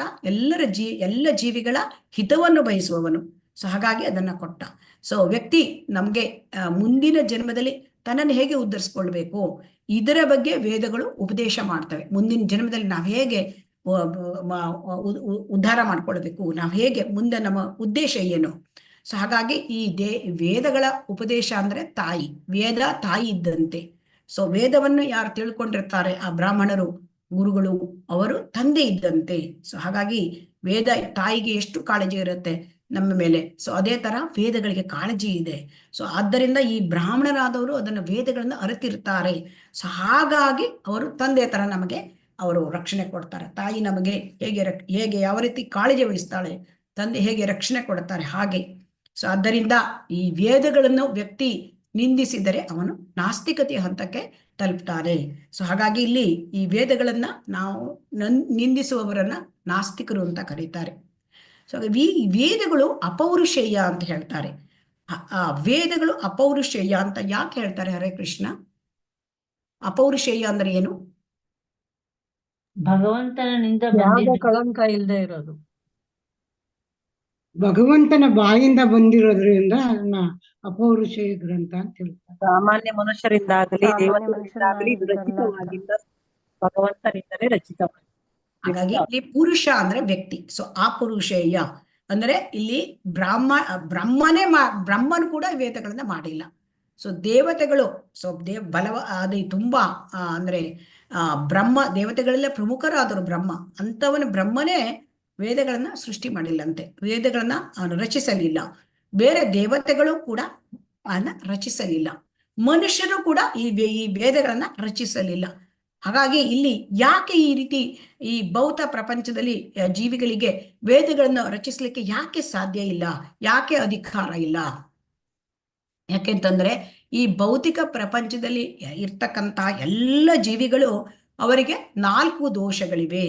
4 ದೋಷಗಳು ಅಂತಂದ್ರೆ ಬದ್ಧಾತ್ಮರ ಎಲ್ಲರ ಇಂದ್ರಿಯ ಅಪರಿಪೂರ್ಣ ಅಂತಂದ್ರೆ ಅವರ ಇಂದ್ರಿಯಗಳು ಪರಿಪೂರ್ಣವಾಗಿಲ್ಲ, ಅಂದ್ರೆ ಶುದ್ಧವಾಗಿಲ್ಲ, ಸೊ ಪರಿಶುದ್ಧವಾಗಿಲ್ಲ. ಆಮೇಲೆ ತಪ್ಪು ಮಾಡ್ತಾರೆ, ಮೋಸ ಮಾಡುವ ಪ್ರವೃತ್ತಿ ಇರುತ್ತದೆ. ಮತ್ತೆ ಜೀವಿಗಳೆಲ್ಲರೂ ಕೂಡ ಬದ್ಧಾತ್ಮರು. ಆ ಬದ್ಧಾತ್ಮರು ಅವರು ಭ್ರಮೆಯಲ್ಲಿರುತ್ತಾರೆ. ಭ್ರಮೆ ಅಂದ್ರೆ ಆ ಮಾಯೆಯ ಭ್ರಮೆ ಅಲ್ಲಿರ್ತಾರೆ. ಸೊ ಹಾಗಾಗಿ ಈ ವೇದಗಳನ್ನ ಕೊಡ್ತಕ್ಕಂಥದ್ದು ಒಬ್ಬರಿಗೆ ಸಾಧ್ಯ, ಅಂದ್ರೆ ಭಗವಂತನಿಗೆ ಮಾತ್ರ ಸಾಧ್ಯ. ಸೊ ಹಾಗಾಗಿ ಈ ವೇದಗಳನ್ನ ಯಾವಾಗ ಬಂತು ಅಂತ ಯಾರಿಗಾದ್ರೂ ಗೊತ್ತಿದೆಯಾ? ಇಲ್ಲ. ವೇದಗಳನ್ನ ಯಾವಾಗ ಬಂತು ಅಂತ ಗೊತ್ತಿಲ್ಲ. ಸೊ ಆ ವೇದ ಯಾಕೆ ಯಾವಾಗ ಬಂತು ಅಂತ ಗೊತ್ತಿಲ್ಲ ಅಂದ್ರೆ, ಈಗ ಈ ಮಾನವ ಸಮಾಜ ಈಗ ಒಂದು ಇತಿಹಾಸದಲ್ಲಿ ಒಂದು 3000 ವರ್ಷದ ಹಿಂದಿನ ಇತಿಹಾಸ ಇದೆ. ಆದರೆ ಅದಕ್ಕಿಂತ ಹಿಂದಿನ ಇತಿಹಾಸವನ್ನ ರಚಿಸ್ಲಿಕ್ಕೆ ಸಾಧ್ಯ ಆಗ್ಲಿಲ್ಲ. ಅಷ್ಟೇ ನಮ್ಮ ಮಾನವ ನಾಗರಿಕತೆ ಈ ಜಗತ್ತಿನಲ್ಲಿ, ಈ ವಿಶ್ವದಲ್ಲಿ ಇಷ್ಟೇ ಇತಿಹಾಸ ಇರೋದು. 3000 ವರ್ಷದ ಹಿಂದಿನಕ್ಕಿಂತ ಅದರ ಹಿಂದಿನ ವಾಸ್ತವ ಐತಿಹಾಸಿಕ ಘಟನೆಗಳನ್ನ ವಿವರ ಕೊಡಕ್ಕಾಗೋದಿಲ್ಲ. ಆದರೆ ಈ ವೇದಗಳ ಬಗ್ಗೆ ಈಗ ನೋಡಿ, ನಮ್ಮ ಯಾವ ಡಿಪಾರ್ಟ್ಮೆಂಟ್ ಸ್ವಲ್ಪ ಇತಿಹಾಸಗಳ ಬಗ್ಗೆ ಹೆಚ್ಚಿನ ಪ್ರಯತ್ನ ಮಾಡ್ತದೆ ತಿಳಿಸ್ಲಿಕ್ಕೆ? ಹರೇ ಕೃಷ್ಣ. ಯಾವ department? Hare Krishna. Geology, archaeology department. ಈ ಆರ್ಕಿಯಾಲಜಿ ಡಿಪಾರ್ಟ್ಮೆಂಟ್ ಏನ್ ಮಾಡ್ತಾರೆ?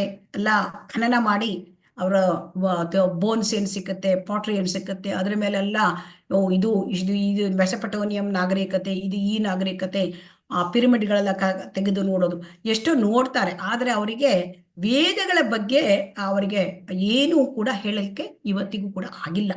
ಯಾಕೆಂದ್ರೆ ಆ ವೇದಗಳು ಸನಾತನ, ಎಟರ್ನಲ್. ಹೇಗೆ ಈಗ ಜೀವಿಗಳು ಸನಾತನ ಅಂತ ನಾವು ತಿಳ್ಕೊಂಡಿದ್ದೇವೆ ಅಲ್ವಾ? ಈಗ ನಿತ್ಯೋ ನಿತ್ಯಾನಾಂ ಚೇತನಶ್ಚೇತನಾನಾಂ ಏಕೋಹಿ ಬಹುನಾಂ ವಿದದಾತಿ ಕಾಮಾನ್.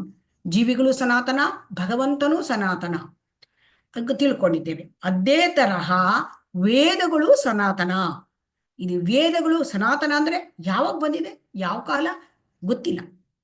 ಅದಕ್ಕೆ ಡೇಟ್ ಕೊಡ್ಲಿಕ್ಕೆ ಬರೋದಿಲ್ಲ. ಸೊ ಹಾಗಾಗಿ ಈಗ ಈ ರೀತಿ ಇರ್ತಕ್ಕಂಥದ್ದು ವೇದಗಳು. ಸೊ ಅದರಿಂದ ಈ ಅಪೌರುಷೇಯ ಗ್ರಂಥಗಳು ಅಂದ್ರೆ ಯಾರು ಮನುಷ್ಯರು, ದೇವತೆಗಳು, ಬ್ರಹ್ಮ ಕೂಡ ರಚಿಸಲಿಲ್ಲ. ಆದರೆ ವೇದಗಳಿಗೆ ಕೃಷ್ಣನೇ ಮೂಲ. ಸೊ ಇದನ್ನ ವೇದಗಳು, ಈ ವೇದಗಳ ಜೊತೆಗೆ ಶ್ರೀಮದ್ ಭಗವದ್ಗೀತೆ ಕೂಡ ಅಪೌರುಷೇಯ ಗ್ರಂಥ. ಶ್ರೀಮದ್ ಭಗವದ್ಗೀತೆ ಅಪೌರುಷೇಯ ಗ್ರಂಥ ಯಾಕೆ ಕೇಳಿದ್ರೆ, ಅದು ಶ್ರೀಕೃಷ್ಣನ ಮುಖಕಮಲದಿಂದ ಬಂದಿದೆ.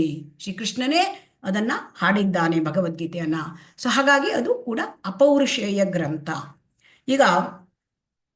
ಈಗ ಭಗವಂತ ಅಪೌರುಷೇಯ. ಸೊ ಭಗವಂತ ಅವನು ಭೌತಿಕಕ್ಕೆ ಒಳಪಟ್ಟಿಲ್ಲ. ಬೇರೆ ಎಲ್ಲರೂ ಕೂಡ ಭೌತಿಕಕ್ಕೆ, ಬ್ರಹ್ಮನು ಒಳಪಟ್ಟಿದ್ದಾನೆ, ದೇವತೆಗಳು ಒಳಪಟ್ಟಿದ್ದಾರೆ. ಸೊ ಹಾಗಾಗಿ ಇಲ್ಲಿ ನಾವು ಏನ್ ತಿಳ್ಕೊಳ್ಬೇಕು ಅಂತಂದ್ರೆ, ಭಗವಾನ್ ಕೃಷ್ಣ ಭೌತಿಕಕ್ಕೆ ಅತೀತ. ಇದನ್ನು ಯಾರು ಹೇಳಿದ್ದಾರೆ? ಇದನ್ನು ಎಲ್ಲ ಆಚಾರ್ಯರುಗಳು ಹೇಳಿದ್ದಾರೆ. ರಾಮಾನುಜಾಚಾರ್ಯ ಹೇಳಿದ್ದಾರೆ, ಮಧ್ವಾಚಾರ್ಯ ಹೇಳಿದ್ದಾರೆ. ಆಮೇಲೆ ಇಲ್ಲಿ ಶ್ರೀಲ ಪ್ರಭುಪಾದರು ಮುಖ್ಯವಾಗಿ ಶಂಕರಾಚಾರ್ಯರ ಬಗ್ಗೆ ಹೇಳ್ತಾರೆ. ಶಂಕರಾಚಾರ್ಯರು ಮಹಾಜ್ಞಾನಿಗಳು. ಅವರು ಏನ್ ಹೇಳ್ತಾರೆ ಶಂಕರಾಚಾರ್ಯರು? ನಾರಾಯಣ ಪರೋ ಅವ್ಯಕ್ತಾತ್. ಅಂದ್ರೆ ನಾರಾಯಣ ದಿವ್ಯನಾದವನು, ಅವನು ಐಹಿಕ ಪ್ರಕೃತಿಗೆ ಸೇರಿದವನಾಗಿಲ್ಲ. ಸೊ ಶಂಕರಾಚಾರ್ಯರ ಬಗ್ಗೆ ಎಲ್ಲರಿಗೂ ಗೊತ್ತಿದೆ, ಅದ್ವೈತವಾದವನ್ನ ಅವ್ರು ಹೇಳಿದ್ರು. ಸೊ ಆದರೂ ಕೂಡ ಅವರು ನಾರಾಯಣ ಪರೋ ಅವ್ಯಕ್ತಾತ್ ಅಂತ ಹೇಳಿದ್ರು. ಈಗ ನಾವು ಭಗವದ್ಗೀತೆಯಲ್ಲಿ ಕೂಡ ಕೇಳಿದ್ದೇವೆ 10.8ರಲ್ಲಿ, ಅಹಂ ಸರ್ವಸ್ಯ ಪ್ರಭವೋ ಮತ್ತಃ ಸರ್ವಂ ಪ್ರವರ್ತತೆ. ಸೊ ಇತಿ ಮತ್ವಾ ಭಜಂತೆ ಮಾಂ ಬುಧಾಭಾವ ಸಮನ್ವಿತಾಃ. ಅಂದ್ರೆ ಅಹಂ ಸರ್ವಸ್ಯ ಪ್ರಭವ ಮತ್ತಃ ಸರ್ವಂ ಪ್ರವರ್ತತೆ. ನನ್ನಿಂದ ಎಲ್ಲ ಬರ್ತದೆ, ನಾನೇ ಎಲ್ಲದರ ಮೂಲ ಅಂತ ಭಗವಂತನೇ ಡಿಕ್ಲೇರ್ ಮಾಡಿದ್ದಾನೆ. ಸೊ ಹಾಗಾಗಿ ಭಗವಂತನಿಂದ ಎಲ್ಲವೂ ಬರ್ತದೆ. ವೇದಗಳು ಕೂಡ ಅವನಿಂದನೇ ಬಂದಿದ್ದು. ಸೊ ಹಾಗಾಗಿ ಇಲ್ಲಿ ಈ ಬ್ರಹ್ಮ ಸಮಿತಿಯಲ್ಲಿ ಕೂಡ ಬ್ರಹ್ಮನೇ ಹೇಳ್ತಾನೆ. ಸೊ ಏನ್ ಹೇಳ್ತಾನೆ? ಈಶ್ವರ ಪರಮ ಕೃಷ್ಣ ಸಚ್ಚಿದಾನಂದ ವಿಗ್ರಹ ಅನಾದಿರಾದಿರ್ ಗೋವಿಂದ ಸರ್ವಕಾರಣ ಕಾರಣ ಅಂತ ಬ್ರಹ್ಮನೇ ಹೇಳಿದ್ದಾನೆ. ಸೊ ಹಾಗಾಗಿ ಈ ವೇದಗಳ ಮೂಲ ಕೃಷ್ಣ. ಸೊ ವೇದಗಳ ಮೂಲ ಕೃಷ್ಣ.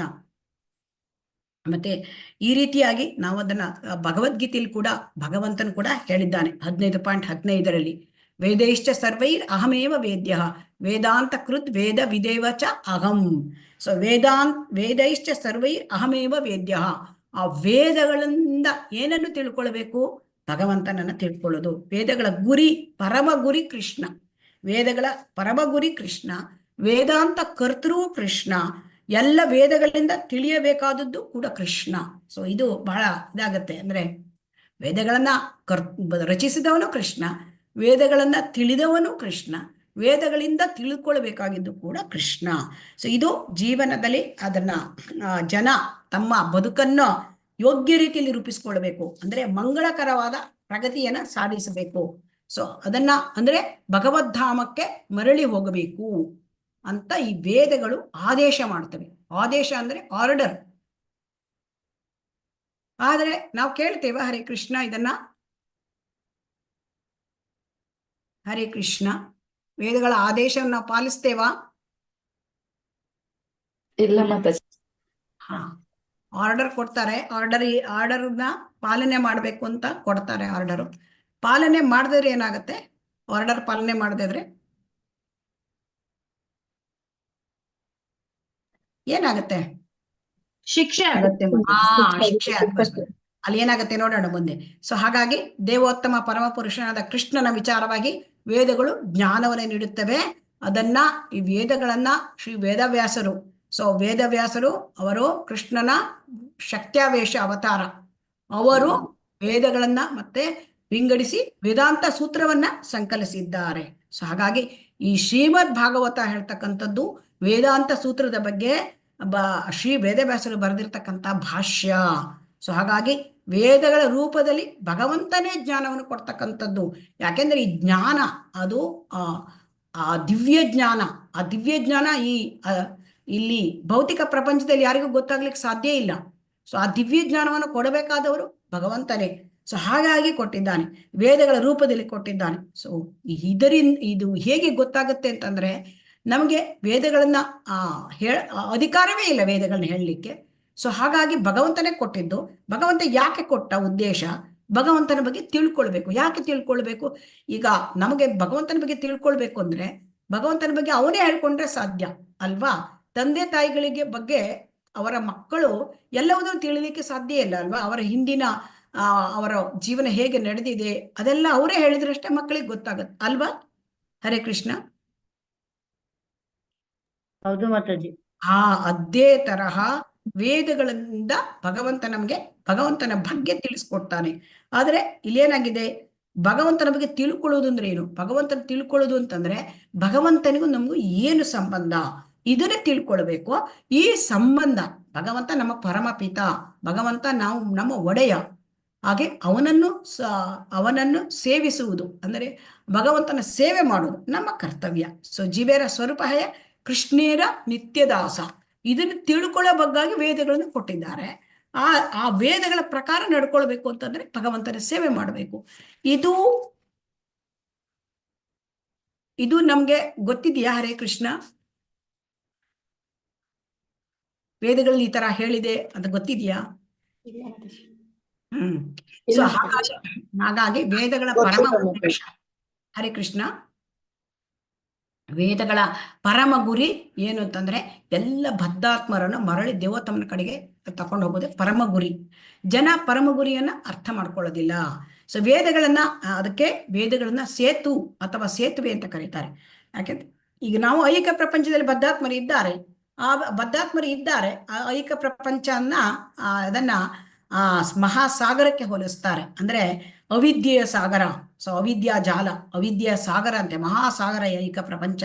ಅದನ್ನ ದಾಟ್ಲಿಕ್ಕೆ ತುಂಬಾ ಎಂತ ಸ್ವಿಮ್ಮಿಂಗ್ ಮಾಡ್ತೇನೆ, ಒಲಿಂಪಿಕ್ ಈಜುಗಾರ ಆದ್ರೂ ಸಾಧ್ಯ ಇಲ್ಲ. ಸೊ ಅದನ್ನ ದಾಟ್ಲಿಕ್ಕೆ ಸಾಧ್ಯ ಇಲ್ಲ.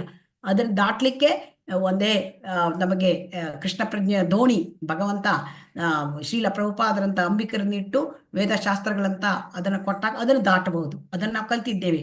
ಆದರೆ ಇಲ್ಲಿ ವೇದಗಳ ಬಗ್ಗೆ ಏನ್ ತಿಳ್ಕೊತೇವೆ ಅಂದ್ರೆ ದೊಡ್ಡ ಸೇತುವೆ ಇದ್ದಾಗ, ಸೇತುವೆ ಇದ್ರೆ ಸೇತುವೆ ದಾಟ್ಕೊಂಡು ನಡ್ಕೊಂಡು ಕೂಡ ಹೋಗ್ಬೋದು, ವಾಹನದ ಮೇಲೆ ಕೂಡ ಹೋಗ್ಬೋದು ಅಲ್ವಾ? ಹರೇ ಕೃಷ್ಣ, ಸೇತುವೆ ದಾಟೋದು ಸುಲಭ ಅಲ್ವಾ?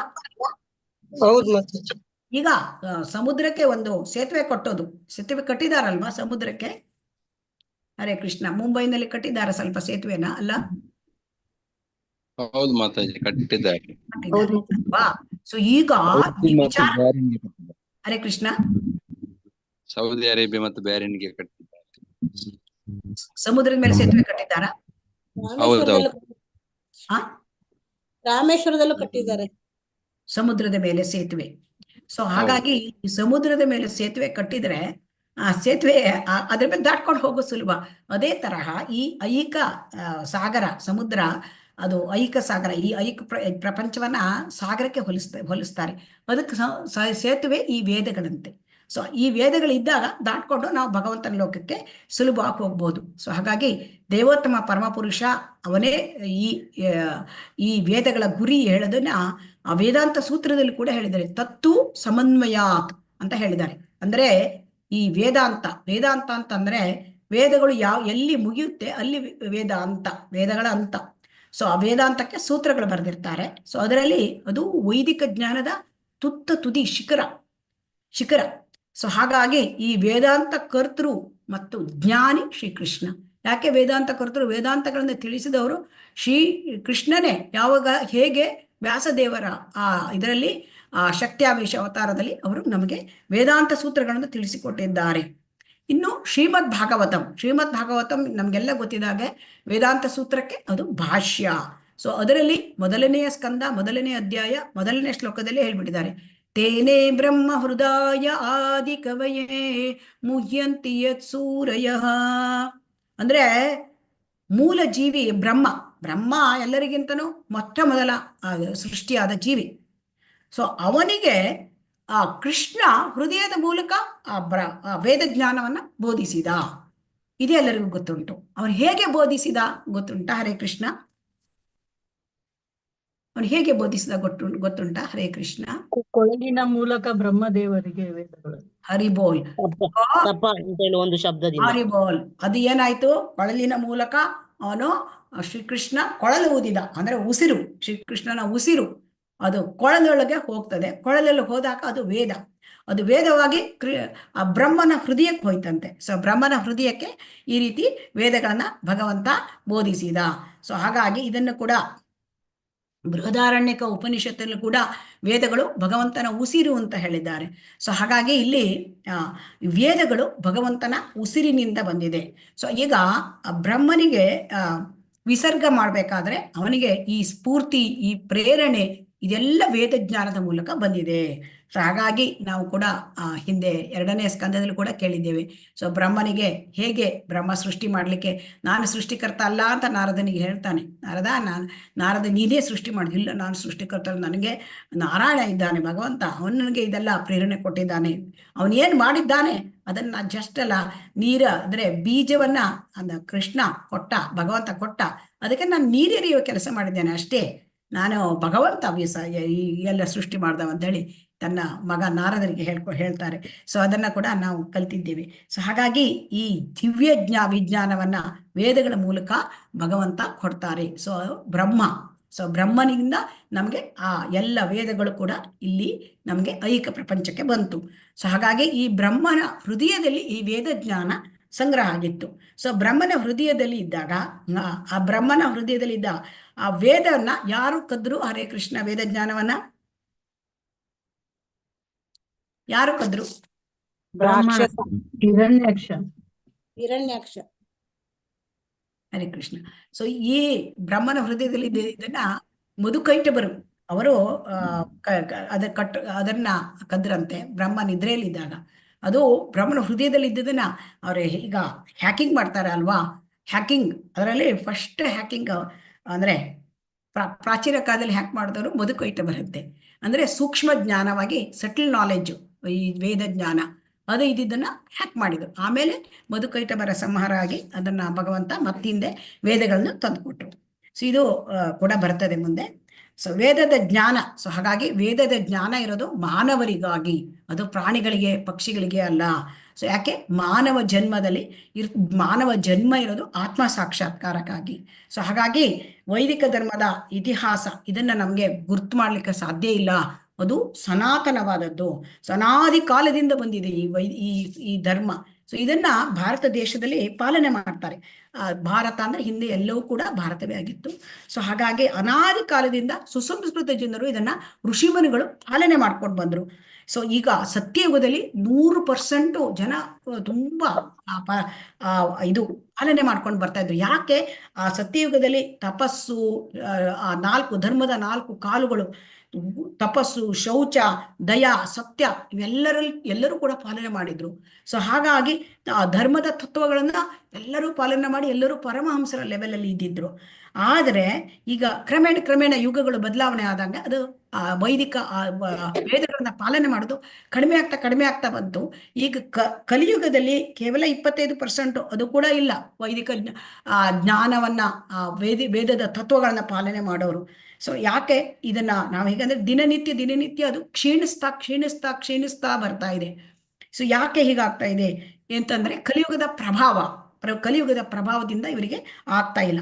ಈಗ ಇದನ್ನ ನಾವು ನಂಬಲಿಕ್ಕೆ ಸಾಧ್ಯ ಆಗುತ್ತೋ ಇಲ್ಲ, ಭಾರತ ದೇಶ ಇಷ್ಟು ಪುರಾತನ ಕಾಲದಿಂದ ವೇದ ತತ್ವಗಳನ್ನ ಪಾಲನೆ ಮಾಡಿದ್ದಾರೆ ಅಂತ ಇಲ್ಲಿ ಕೊಟ್ಟಿದ್ದಾರೆ. ಆದರೆ ಈಗ ಅಟ್ ಪ್ರೆಸೆಂಟ್ ಭಾರತ ದೇಶ ಈ ದನದ ಮಾಂಸದ ರಫ್ತು ಮಾಡೋದ್ರಲ್ಲಿ 2ನೇ ಸ್ಥಾನದಲ್ಲಿದೆ. ಈಗ ನೀವು ತಿಳ್ಕೊಳ್ಬಹುದು ಎಷ್ಟು ಧರ್ಮ ತತ್ವಗಳು ಯಾವ ಲೆವೆಲ್ಲಿಗೆ ಬಂದಿದೆ ಅಂತ ನಾವಿಲ್ಲಿ ತಿಳ್ಕೊಬಹುದು. ಸೊ ಹಾಗಾಗಿ ಈಗ ಆ ಕಲಿಯುಗದಲ್ಲಿ ಯಾವುದೇ ಆದ ಧರ್ಮ ತತ್ವಗಳನ್ನ ಪಾಲನೆ ಮಾಡೋರು ಬಹಳ ಕಡಿಮೆ. ಎಲ್ಲರೂ ಕೂಡ ಪಂಚಮ ಶೂದ್ರ ಅಂತ ಶಿಲ ಪ್ರಭುಪಾದರು ಹೇಳ್ತಾರೆ. ಕ್ವಾಲಿಫೈಡ್ ಬ್ರಾಹ್ಮಣ ಇಲ್ಲ, ಕ್ಷತ್ರಿಯ ಇಲ್ಲ, ವೈಶ್ಯ ಇಲ್ಲ, ಶೂದ್ರರು ಕೂಡ ಆ ಲೆವೆಲಲ್ಲೂ ಕೂಡ ಇಲ್ಲ, ಪಂಚಮ ಶೂದ್ರರು ಅಂತ ಹೇಳ್ತಾರೆ. ಯಾಕೆ? ಈ ಧರ್ಮ ತತ್ವಗಳನ್ನ ಪಾಲನೆ ಮಾಡ್ತಾ ಇಲ್ಲ. ಈಗ ನಾವಿಲ್ಲಿ ಶಿಲ ಪ್ರಭುಪಾದರು ಏನ್ ಹೇಳ್ತಾರೆ ನೋಡೋಣ. ಗುಣ ಹಾಗೂ ಕಾರ್ಯ ಸಮರ್ಥದ ಆಧಾರದಿಂದ ಮಾನವ ಜನಾಂಗವನ್ನು 4 ವರ್ಗಗಳಾಗಿ ವಿಭಾಗಿಸಬಹುದು. ಸೊ ಇದನ್ನ ವೇದಗಳು ವರ್ಣಿಸುತ್ತವೆ. ಇದು ಕೂಡ ಅಂದ್ರೆ ವರ್ಣಾಶ್ರಮ ಧರ್ಮವನ್ನ ವೇದಗಳು ಕೂಡ ಅದನ್ನ ಹೇಳ್ತವೆ, ವರ್ಣಿಸುತ್ತವೆ. ವೇದ ಅಂದ್ರೆ ಯಾರು? ಭಗವಂತನೇ, ಜನಾರ್ದನ ಕೊಟ್ಟಿದ್ದಾನೆ. ಸೊ ಹಾಗಾಗಿ ಈಗ ಶ್ರೀಕೃಷ್ಣ ಭಗವಂತ ಅವನು ಭಗವದ್ಗೀತೆಯಲ್ಲಿ ಕೂಡ ಹೇಳಿದ್ದಾನೆ, ಚಾತುರ್ವರ್ಣ್ಯಂ ಮಯಾ ಸೃಷ್ಟಂ. ಸೊ ಹಾಗಾಗಿ ಈ ಚಾತುರ್ವರ್ಣ್ಯಂ ಮಯಾ ಸೃಷ್ಟಂ ವೇದಗಳ ಕಾಲದಿಂದ ಇದೆ. ಅದು ವೈಜ್ಞಾನಿಕವಾದ ವಿಂಗಡಣೆ. ಇದು ಕೂಡ ಸನಾತನ. ಯಾವುದು ಸನಾತನ ನೋಡಿ, ಈಗ ಜೀವಿಗಳು ಸನಾತನ, ಭಗವಂತ ಸನಾತನ, ವೇದಗಳು ಸನಾತನ, ವರ್ಣಾಶ್ರಮ ಧರ್ಮಗಳು ಸನಾತನ. ಈ ಸನಾತನ ಅಂತಂದ್ರೆ ಯಾವಾಗ ಬಂದಿದೆ ಅದ್ರ ಇತಿಹಾಸ ಗೊತ್ತಿಲ್ಲ. ಸೊ ಹಾಗಾಗಿ ಅದನ್ನ ಯಾವಾಗ ಪ್ರಾರಂಭ ಆಯಿತು ಗೊತ್ತಿಲ್ಲ. ಸೊ ಅದಕ್ಕೆ ಇದು ಸನಾತನ ಅಂತ ಹೇಳ್ತಾರೆ. ಈ ವರ್ಣಾಶ್ರಮ ಧರ್ಮ ಸನಾತನ, ಮತ್ತೆ ಇದು ಭಗವಂತ ಕೊಟ್ಟಿದ್ದಾನೆ ಈ ವರ್ಣಾಶ್ರಮ ಧರ್ಮ. ಚಾತುರ್ವರ್ಣ್ಯಂ ಮಯಾ ಸೃಷ್ಟಂ ಗುಣಕರ್ಮ ವಿಭಾಗಶಃ. ಸೊ ಭಗವಂತ ಕೊಟ್ಟಿದ್ದ ಈ ವರ್ಣಾಶ್ರಮ ವ್ಯವಸ್ಥೆ ಯಾಕೆ ಕೊಟ್ರು ಭಗವಂತ? ಅದು ಕೂಡ ವೇದಗಳ ಮೂಲಕ ಇದು ಕೊಟ್ಟಿದ್ರಿಂದ ಇದು ತತ್ವಗಳು, ಇದನ್ನ ಪಾಲಿಸಬೇಕು. ಆ ವರ್ಣ ಆಶ್ರಮ ಧರ್ಮವನ್ನ ಅಂದ್ರೆ ಬ್ರಾಹ್ಮಣರು ಯಾವ ಕೆಲಸ ಮಾಡಬೇಕು ಅಂದ್ರೆ, ಬ್ರಾಹ್ಮಣ ಅಂದ್ರೆ ಗುಣಕರ್ಮದಿಂದ, ಹುಟ್ಟಿನಿಂದ ಅಲ್ಲ.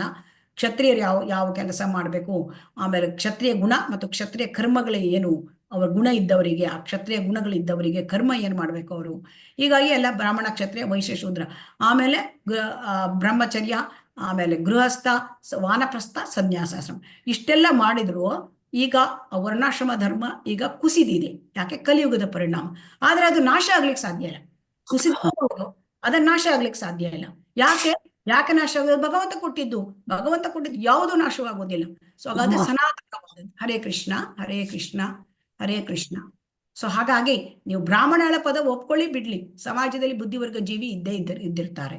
ಆ ಸಮಾಜದಲ್ಲಿ ಆ ಬುದ್ಧಿವರ್ಗ ಜೀವಿ, ಆಧ್ಯಾತ್ಮಿಕ ಜ್ಞಾನವನ್ನು ಸಂಪಾದನೆ ಮಾಡ್ತಕ್ಕಂಥ, ಆ ತತ್ವ ದರ್ಶನ ಇರ್ತಕ್ಕಂಥ ವ್ಯಕ್ತಿಗಳು ಇದ್ದೇ ಇರ್ತಾರೆ. ಅವರು ಬ್ರಾಹ್ಮಣ ವರ್ಗಕ್ಕೆ.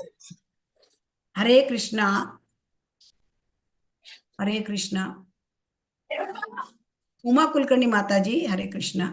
ನಿಮ್ಗೆ ಕೋ-ಹೋಸ್ಟ್ ಮಾಡ್ತೇನೆ. ಸ್ವಲ್ಪ ಇದನ್ನ ಮಾಡಿ ಮ್ಯೂಟ್ ಮಾಡಿ. ಹರೇ ಕೃಷ್ಣ. ಸೊ ಹಾಗಾಗಿ ಇಲ್ಲಿ ಏನಾಗಿದೆ, ಹರೇ ಕೃಷ್ಣ, ಏನಾಗುತ್ತೆ ಇಲ್ಲಿ ಡಿಸ್ಟರ್ಬ್ ಆದ್ಮೇಲೆ ನಮ್ಮ ಇದು ಹೊರಟೋಗ್ಬಿಡುತ್ತೆ, ಫ್ಲೋ ಹೊರಟೋಗ್ಬಿಡುತ್ತೆ. ಸೊ ಹಾಗಾಗಿ ಇಲ್ಲಿ ಬುದ್ಧಿವರ್ಗದ ಜನಾಂಗ ಬ್ರಾಹ್ಮಣ. ಸೊ ಆಮೇಲೆ ಕ್ಷತ್ರಿಯ ವರ್ಗದವರು ಕೂಡ ಇದ್ದಾರೆ, ನಾಶವಾಗ್ಲಿಕ್ಕೆ ಸಾಧ್ಯವಿಲ್ಲ. ಬ್ರಾಹ್ಮಣ, ಕ್ಷತ್ರಿಯ, ವೈಶ್ಯ, ಶೂದ್ರ ಇರುವುದೇ. ಹೇಗೆ ಅಂತಂದ್ರೆ, ನೀವು ಯಾವ ದೇಶಕ್ಕೆ ಹೋದ್ರೂ ಕೂಡ ಇರ್ತದೆ. ಆಫ್ರಿಕಾಕ್ಕೆ ಹೋಗು, ಅಮೆರಿಕಕ್ಕೆ ಹೋಗು, ಯುರೋಪಿಗೆ ಹೋಗು, ಇದ್ದೇ ಇರುತ್ತೆ. ಭಾರತಕ್ಕೆ ಎಲ್ಲ ಕಡೆಗೂ ಇದ್ದಿರುತ್ತೆ.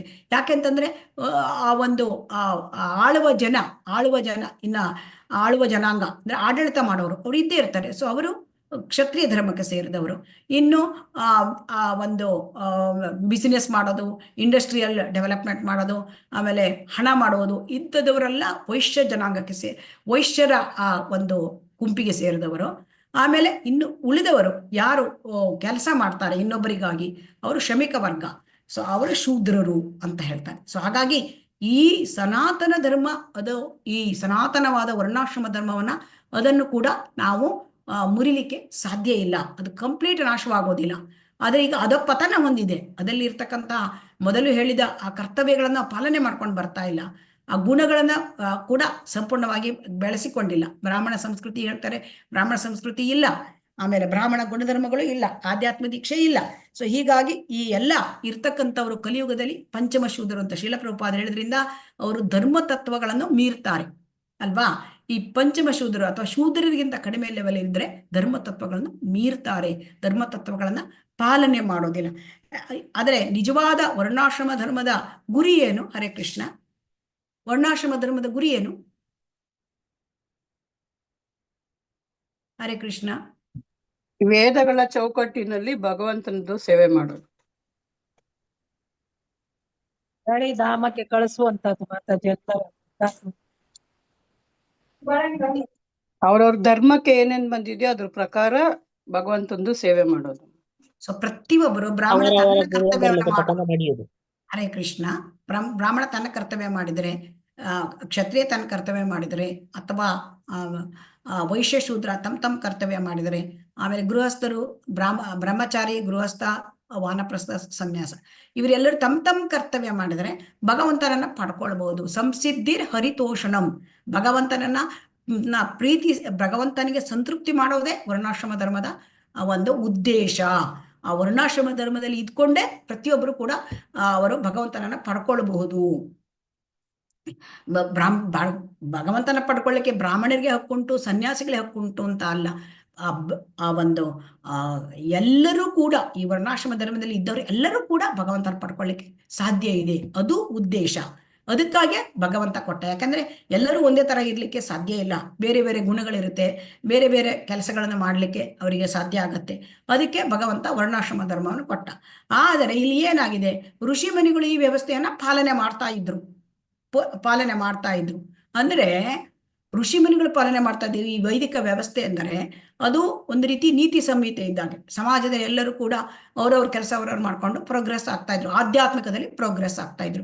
ವರ್ಣಾಶ್ರಮ ಧರ್ಮವನ್ನ ಪಾಲನೆ ಮಾಡ್ಕೊಂಡು ಬರ್ಲಿಕ್ಕಾಗಿ ಈಗ ರಾಜ ಋಷಿಗಳು ಅಂದ್ರೆ ಇಲ್ಲಿ ಯುಧಿಷ್ಠಿರ ಮಹಾರಾಜ, ಆಮೇಲೆ ನಮ್ಮ ಪರೀಕ್ಷಿತ್ ಮಹಾರಾಜ, ಅಂಬರೀಷ್ ಮಹಾರಾಜ, ಸೊ ಪ್ರಹ್ಲಾದ ಮಹಾರಾಜ, ಧ್ರುವ ಮಹಾರಾಜ, ಇವರೆಲ್ಲ ವರ್ಣಾಶ್ರಮ ಧರ್ಮಕ್ಕೆ ಮುಖ್ಯವಾದ ಪ್ರಾಮುಖ್ಯತೆ. ಎಲ್ಲರೂ ಕೂಡ ಅದರಲ್ಲಿ ಭಗವಂತನನ್ನು ಅವ್ರ ಕಾರ್ಯಕ್ರಮವನ್ನು ಕೂಡ ಮಾಡ್ಕೊಂಡು ಹೋಗ್ಬೇಕು. ಸೆಂಟ್ರಲ್ಲಿ ಕೃಷ್ಣ ಇರಬೇಕು, ಅವರವರ ವೃತ್ತಿ ಧರ್ಮವನ್ನು ಅವ್ರು ಮಾಡ್ಕೊಂಡು ಹೋಗ್ಬೇಕು.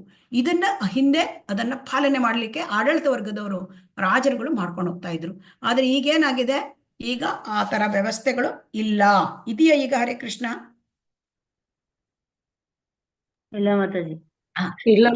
ಇಲ್ಲಿ ಏನಾಗಿದೆ, ಯಾರು ಕೂಡ ಈ ಬ್ರಾಹ್ಮಣ ಸಂಸ್ಕೃತಿ ಇಲ್ಲ, ಆಮೇಲೆ ಯಾರು ಕೂಡ ಈ ಎಲ್ಲ ಕುಸಿದು ಹೋದ ವರ್ಣಾಶ್ರಮ ಧರ್ಮ, ಇದಕ್ಕಾಗಿ ಯಾರು ಗುರು, ಸಾಧು, ಶಾಸ್ತ್ರ ಇವುಗಳಲ್ಲಿ ಗೌರವ ಇಲ್ಲ. ಮನಸ್ಸಿಗೆ ಬಂದಂತೆ ನಡ್ಕೊಳ್ತಾರೆ. ಹೌದು ಅಲ್ವೋ? ಹೌದು ಮಾತಾಜಿ. ಹಾಗಾಗಿ ಧರ್ಮ ಏನಾಗಿದೆ, ಒಂದೇ ಕಾಲಲ್ಲಿ ನಿಂತಿದೆ. ಸೊ ಇಲ್ಲಿ ಶೀಲ ಪ್ರಭುಪಾದ ಹೇಳ್ತಾರೆ, ಹುಡುಕರು ಮಾದಕ ವಸ್ತುಗಳ ಲೈಂಗಿಕ ಜೀವನದ ಗೀಳು ಹಿಡಿದವರು. ಸೊ ಅದರಿಂದ ಇಲ್ಲಿ 4 ನಿಯಂತ್ರಕ ತತ್ವಗಳ ಪಾಲನೆಯೇ ಇಲ್ಲ. ಸೊ ಅಂದ್ರೆ ಮಾಂಸ ತಿನ್ಲಿಕ್ಕಿಲ್ಲ, ಆಮೇಲೆ ಮದ್ಯಪಾನ ಮಾಡ್ಲಿಕ್ಕಿಲ್ಲ, ಮಾದಕ ವಸ್ತುಗಳ ಸೇವನೆ ಮಾಡ್ಲಿಕ್ಕಿಲ್ಲ, ಅನೈತಿಕ ಸಂಬಂಧ, ಸ್ತ್ರೀ ಸಂಬಂಧ ಇಲ್ಲ, ಜೂಜು ಇಲ್ಲ. ಆದ್ರೆ ಇವಷ್ಟು 4 ಈಗ ತಾಂಡವ ಆಡ್ತಾ ಇದೆ. ಹೌದೋ ಅಲ್ವೋ? ಹರೇ ಕೃಷ್ಣ. 4 ತಾಂಡವ ಆಡ್ತಾ ಇದೆ ಅಲ್ವಾ ಈಗ ಸಮಾಜದಲ್ಲಿ? ಆಡ್ತಾ ಇದೆ, ನಡೀತಾ ಇದೆ. ಆಮೇಲೆ ಮೀಯದು ಸ್ನಾನ ಮಾಡೋದು ನೋಡಿ. ನೀವು ಬೇಕಾದ್ರೆ ಎಷ್ಟು ಜನ ಸ್ಟೂಡೆಂಟ್ಸ್ಗಳು ಬೆಳಗ್ಗೆ ಹೇಳೋದೇ ಇಲ್ಲ, ಎದ್ರೆ ಅಂದ್ರೆ 8 ಗಂಟೆಗೆ ಶಾಲೆ ಇದೆ ಅಂದ್ರೆ, ಅಥವಾ ಶಾಲೆಯಿಂದನೇ ಸಣ್ಣ ಮಕ್ಕಳಿಂದನೇ ಪ್ರಾರಂಭ ಆಗತ್ತೆ ಅಂದ್ರೆ 7:45ಗೆ ಹೇಗಾದ್ರು ಕಷ್ಟಪಟ್ಟು ಅವರಿಗೆ ಏನಾದ್ರೂ ಹೊಟ್ಟೆಗೆ ಹಾಕಿ ಅವರಿಗೆ ಡ್ರೆಸ್ ಹಾಕಿ ಕಳಿಸಿಬಿಡೋದು. ಸ್ನಾನದ ಪ್ರಶ್ನೆ ಇಲ್ಲ. ಅದೇ ತರ ಅದು ಮುಂದುವರಿಯುತ್ತೆ, ಕಾಲೇಜ್ ಲೆವೆಲಲ್ಲಿ ಅದು ಮುಂದುವರಿಯುತ್ತೆ. ಮತ್ತೆ ಅವರು ಯುವಕರಾದಾಗ ಅದು ಮತ್ತೆ ಮುಂದುವರಿಯುತ್ತೆ. ಹೀಗೆ ಮುಂದುವರ್ಕೊಂಡು ಹೋಗಿದೆ ಈ ಮೀಯದ ಜನ. ಅವ್ರಿಗೆ ಯಾವಾಗ ಮೀತಾರೆ, ಯಾವಾಗ ರಾತ್ರಿ ಬಂದು ಮೀಯೋದು, ನಿಶಾಚರರ ತರ. ಸೊ ಹಾಗಾಗಿ ಇದು ಮೀಯದ ಜನ. ಸೊ ಹಾಗಾಗಿ ಈ ಸಂಸ್ಕಾರ ಇಲ್ಲ. ಸೊ ಹಾಗಾಗಿ ಹುಡುಕರು, ಮಾದಕ ವಸ್ತುಗಳು, ಲೈಂಗಿಕ ಜೀವನದ ಗೀಳು ಹಿಡಿದವರು, ಮೀಯದ ಜನ, ಗಾಂಜಾ ಸೇದುವವರು. ಸೊ ಇದೆಲ್ಲ ಇವರು ಶಿವನನ್ನ ಅನುಕರಣೆ ಮಾಡುತ್ತಾರೆ. ಸೊ ನಿನ್ನೆ ಕೂಡ ಪ್ರಭುಜಿಯವರು ಡಿಸ್ಕಸ್ ಮಾಡಿದ್ದಾರೆ, ಅನುಕರಣೆ ಮತ್ತು ಅನುಸರಣೆ. ಸೊ ಹಾಗಾಗಿ ಶಿವನೋ ಅವನೋ ವೈಷ್ಣವಾನಂ ಯಥಾ ಶಂಭೋ, ಅವನು ಹೇಳಿದ ತತ್ವ ಭಗವಂತನನ್ನ ಆರಾಧಿಸಬೇಕು. ಆರಾಧನಾಂ ಸರ್ವೇಶಾಂ, ಅವನು ಹೇಳಿದ್ದಾನೆ ಪಾರ್ವತಿ ಆರಾಧನಾಂ ಸರ್ವೇಶಾಂ ವಿಷ್ಣುವನ್ನು ಆರಾಧನೆ ಮಾಡಬೇಕು ಪಾರ್ವತಿ ಅಂತ ಹೇಳಿದ್ದಾರೆ ಶಿವ. ಆಮೇಲೆ ಆರಾಧನಂ ಸರ್ವೇಶಾಂ ವಿಷ್ಣು ಅದಾದ ಮೇಲೆ ವಿಷ್ಣುವಿನ ಆರಾಧನೆಗಿಂತ ವಿಷ್ಣುವನ ಆ ಭಕ್ತರ ಆರಾಧನೆ ಮಾಡೋದು ಅದು ಮತ್ತು ಮುಖ್ಯವಾದದ್ದು ಅಂತ ಹೇಳಿದ್ದಾರೆ. ಆದರೆ ಇಲ್ಲಿ ಶಿವನನ್ನ ಅನುಸರಣೆ ಮಾಡ್ತಾ ಇಲ್ಲ. ಸೊ ಹಾಗಾಗಿ ಇವರು ಮಾನವೀಯ ನೀತಿ ನಿಯಮಗಳ ವಿರುದ್ಧವಾಗಿದ್ದಾರೆ. ಅದು ಇಲ್ಲಿ ಇವರು ಹೇಳ್ತಾ ಇರೋದು. ಅಂದ್ರೆ ಸಾರಾಂಶ ಏನು ಅಂತ ಹೇಳಿದ್ರೆ ಇದರಲ್ಲಿ ವೈದಿಕ ತತ್ವಗಳನ್ನು ಪಾಲಿಸ್ತಾ ಇಲ್ಲ, ಏನಕ್ಕೇನೆ ಪ್ರಕಾರನ ಪಾಲಿಸ್ತಾ ಇಲ್ಲ. ಯಾಕೆಂದ್ರೆ ಅವರಿಗೆ ಈಗ ಅದರ ಪರಿಣಾಮ ಗೊತ್ತಿಲ್ಲ. ಪರಿಣಾಮವನ್ನ ಅರ್ಥ ಮಾಡ್ಕೊಳ್ಳಿಕ್ಕೆ ಅವರಿಗೆ ಯಾಕೆ ಗೊತ್ತಿಲ್ಲ? ಹರೇ ಕೃಷ್ಣ, ಪರಿಣಾಮ ಹರೇ ಕೃಷ್ಣ ಯಾಕೆ ಗೊತ್ತಿಲ್ಲ ಪರಿಣಾಮ ಅವರಿಗೆ?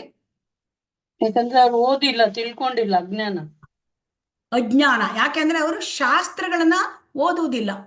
ಈಗ ಶಾಸ್ತ್ರ ಚಕ್ಷು ಇಲ್ಲ, ಶಾಸ್ತ್ರದ ಒಂದು ಕಣ್ಣಿಲ್ಲ. ಶಾಸ್ತ್ರವನ್ನ ಓದಿದರೆ ಮಾತ್ರ ಶಾಸ್ತ್ರ ಚಕ್ಷು ಇಲ್ಲ. ಶಾಸ್ತ್ರಗಳನ್ನ ಓದಿಲ್ಲವಾದ್ದರಿಂದ ಅವರಿಗೆ ಅಜ್ಞಾನಿಗಳು. ಸೊ ಆಸ್ ಸಚ್ ಅಜ್ಞಾನಿಗಳೇ ಈ ಒಂದು ಈ ಭೌತಿಕ ಪ್ರಪಂಚದಲ್ಲಿ ಅಜ್ಞಾನ. ಯಾಕೆಂದ್ರೆ ಅಂಧಕಾರ, ಈ ಮಾಯೆಯ 3 ಗುಣಗಳ ಪ್ರಭಾವ. ಸೊ ಆದರೆ ಈಗ ಹೆಚ್ಚಿನ ಪ್ರಭಾವ ಆಗ್ತಾ ಇರೋದು ರಜೋಗುಣ ತಮೋಗುಣದ ಪ್ರಭಾವ.